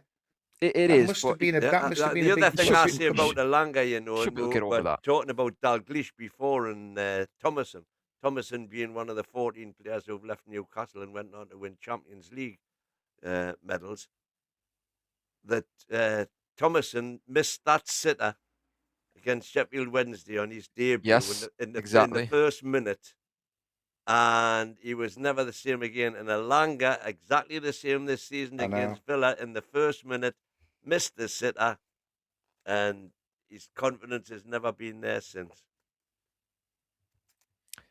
Does Rowan You know, Atkinson support chances are Newcastle? he'll go somewhere else and become Nottingham Forest plus. Yeah, but Atkinson does apparently support Newcastle. Yeah, doesn't he? he's a toonie. Must have been aye. Or Rowan. It's from Stocksfield. Yep, There you go. Win. plenty money. What would you do, Win? Like, what would you do in the summer? In this, like I say, I hope it's done. With the exception of potential relegation buys, I hope that should be done and dusted by now for me. What should be? The list we're of going for? players.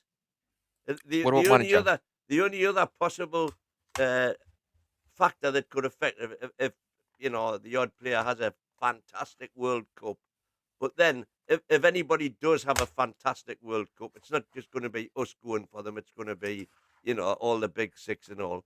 So we're probably wasting our time there anyway. So forget the World Cup really.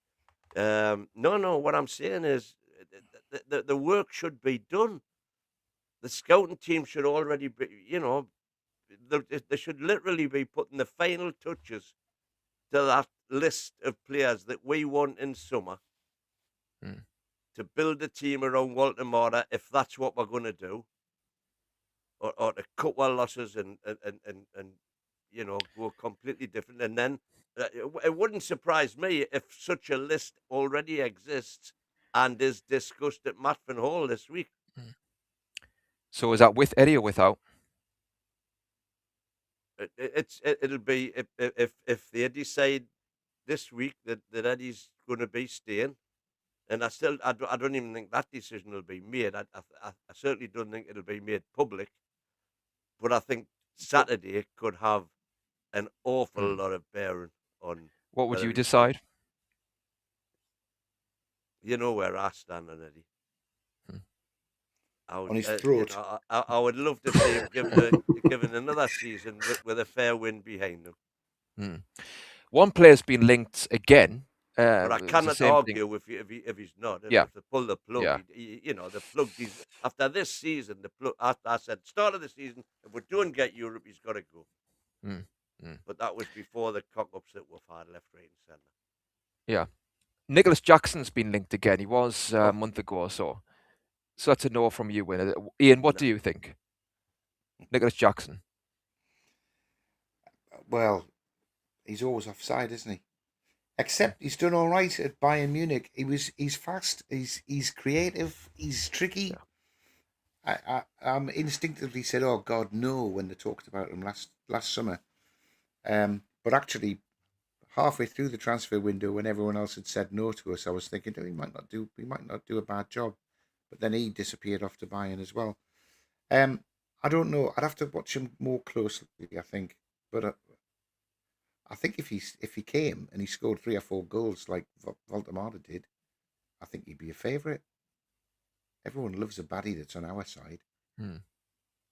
Just look at Joey Barton. Currently on 181 grand a week. That is expensive. Would that be a problem? Yeah. It's expensive. What do you think, Sean? Yeah, I agree with what he says, but the wage bill is quite expensive. But who do you sell to bring him in? You're gonna have Wizzy, you're gonna have Nick, you're gonna have Osula. So I think you should. Would you sell Osula for 30 mil? Yeah, maybe. Yeah, actually, yeah, I would. Yeah, I would. but I wouldn't sell. What's that for? 15 million? No way. No way. No. But then Would you look? Go on. Would you look to sell Wissa in the first place? No. No. No. I mean, Gary says there, Jackson 20 games, 7 goals, 0 assists. Not for me. I mean, that's a good return goals wise. A lot of those games are on a sub, by the way. Yeah. Obviously, playing second fiddle to Harry Kane, and was to say is 180 too much for his wage. I mean, I like Jackson in that the reasons you said, Ian. He's pacey, he's aggressive, he can hold the ball, he's strong. He does miss chances at times, and like you say, at times he's offside. He's quite raw that way, even though he's 24, 25 now. But that sort of profile of striker, I think, is what we need up top. And if you got a Volta behind him, I think that would work. And with the wage, so 220 Bruno's on. Yeah, Choppy's saying there. No, if you get he's not. He's saying there's Bruno on 220. No, Bruno's on 180, and he's the highest paid currently. Right. If you get a striker who scores your goals, quite naturally they're going to be near the top, if not at the top, aren't they? So if you have faith in Jackson, then by all accounts, he's going to be near the top wage-wise. I suppose, Jackson isn't 100% proven, is he? But can we get a proven striker who can, you know what I mean? Are we in a position to get a striker who we know can get those goals guaranteed? We've proven that we're not, haven't we? That last summer proved that. Bruno's on 200,000 a week. Except, as I say, if we'd known Isak was going, we would have had Ekatike at least, because Liverpool wouldn't have been going for him. Ekatike wouldn't have gone to Liverpool if they'd already signed Isak. And Liverpool actually said to us, by all accounts, if you don't sell us Isak, when PIF were putting their Billy Big Bollocks boots on, if you don't sell us Isak, we're going to buy Ekatike. When we were, well in negotiations for him, it was, more or less agreed till Liverpool came along. Yeah, we should just Jackson's buyout, Jackson's loan clause for buying they've was got enough over, to buy over for 80 60 million, isn't it? Over 80 million euros. So that's just too much. That is too much. Unless you, no, it's too much. What we need is someone to find Bobby for us. Someone to find that sort of striker from Europe, who's ready. So you want a battering ram? Well, what I mean is someone who's effective, someone who plays with heart throughout the whole game. Someone's a handful. I'm with you. I think that's what we do need. And someone who we buy for whatever it was, 22 million or whatever it was. Can't we afford? I mean, I don't think we can. I don't want to sell Nick. I don't think we can sell Visser. So I don't think we've got a big striker to sell to get. And if we sell any of the, if you sell Tonali for a lot, you need another midfielder in to replace him. If you sell Gordon, you need another winger. I think it's all about. Yeah, I don't think rotating, isn't it? Tonali's going. Do you know? Do you know why not? No, I don't think so. I don't know. I just got this feeling I don't think he'll go. Have you got compromising pictures of him that you're going to threaten to? Yeah, I have. Yeah, I have. Yeah, especially them Italian ones. No, no. I just don't think he's going. I just got this. The way I'm not as convinced as everybody else is. No, I just don't. I can see Gordon going. I can see Gordon, Tino definitely. going. Tino, But definitely. I just can't see Tonali going. Because fair, Tonali wants to return back to Italy. That's where he really wants to go. And AC Milan ain't That's coming how back. I see it as well, Sean. I think it's Italy he wants to go back. He wants Italy. That's where he wants to be. And so why is his agent been putting stuff out about joining, Yeah, but doesn't that agents? Yeah, but doesn't agents do that though? Agents do that job, to get clubs talking. Is that not like how to upset the camp and to get the player that I want to go kind of thing? Because if you look at Gordon, didn't Gordon agency wants Liverpool, and then Gordon a little bit, didn't it? His form went off the window. Yeah. And it was the same as Trafford, wasn't he meant to be coming? His agent said, "Oh, it's all done." No, clearly it wasn't all done.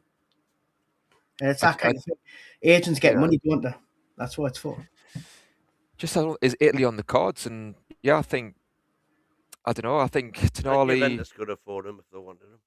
Yeah, I wouldn't be surprised if he does go to another Premier League club. Personally, I think he'd be open to it because I just think that I don't think it's an accident that his agent's been doing all this. And I granted that's his job, and he wants to make money that way, but I just think it's been quite strategic. It seems to me where these comments have been put out there more than once, and yeah, but that was the same with Bruno, wasn't it? Bruno was linked to Man City a lot, wasn't he? And they didn't go for him. Was that his side though? Was that Bruno's side or was that Man City's side? That was Bruno's agent trying as well, but it didn't happen. I don't know, but agents do get a good payoff. Like, yeah, that's how they get the players gone, isn't it? The only way I can see Tonali leaving, not going to Italy, is if a Barcelona comes in or Real Madrid, them kind of big boys. I don't see him at Arsenal. And that's why I don't see him there. One thing I would say about the summer transfers is that when we are looking at who to buy, I think a lot of it does depend on the manager because Eddie Howe, if he's wedded to 4-3-3, and that's, I would assume, going to be his system next season, you then target a certain number of strikers, don't you?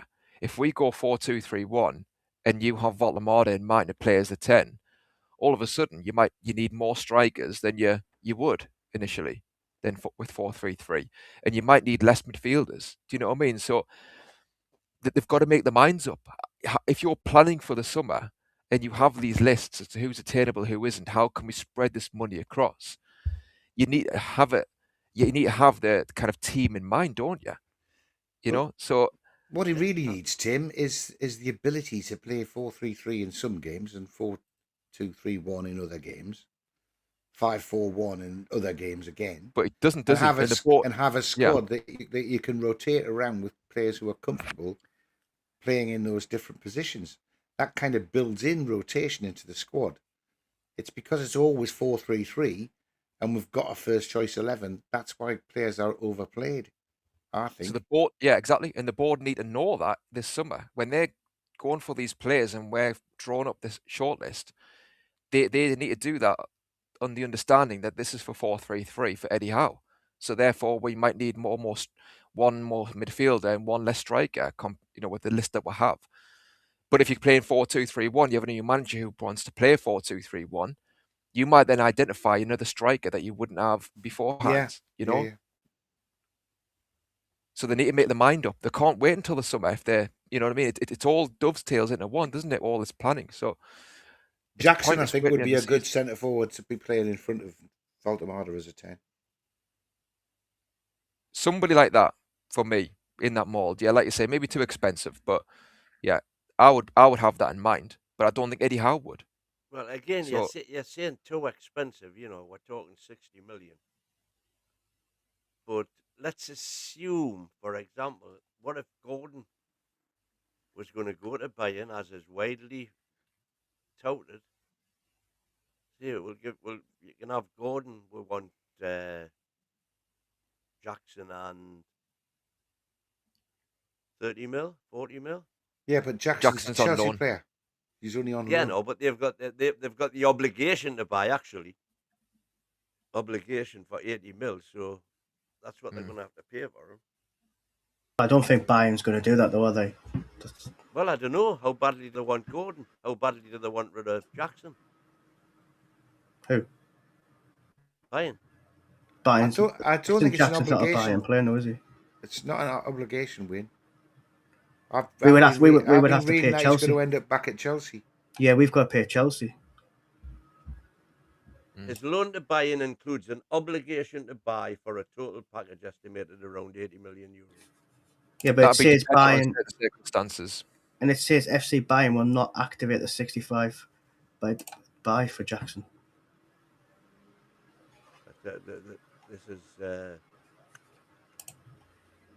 from. That's done by that Fazbio, that big agent, the one who does all the. Yeah, the Capology are saying includes an obligation to buy. That's not an option. That means they've got to pay it. I would imagine that the obligation would be based around a certain amount of appearances, and Maybe. looking at the amount he's made, I would guess that he hasn't triggered that. So it's more of an option now.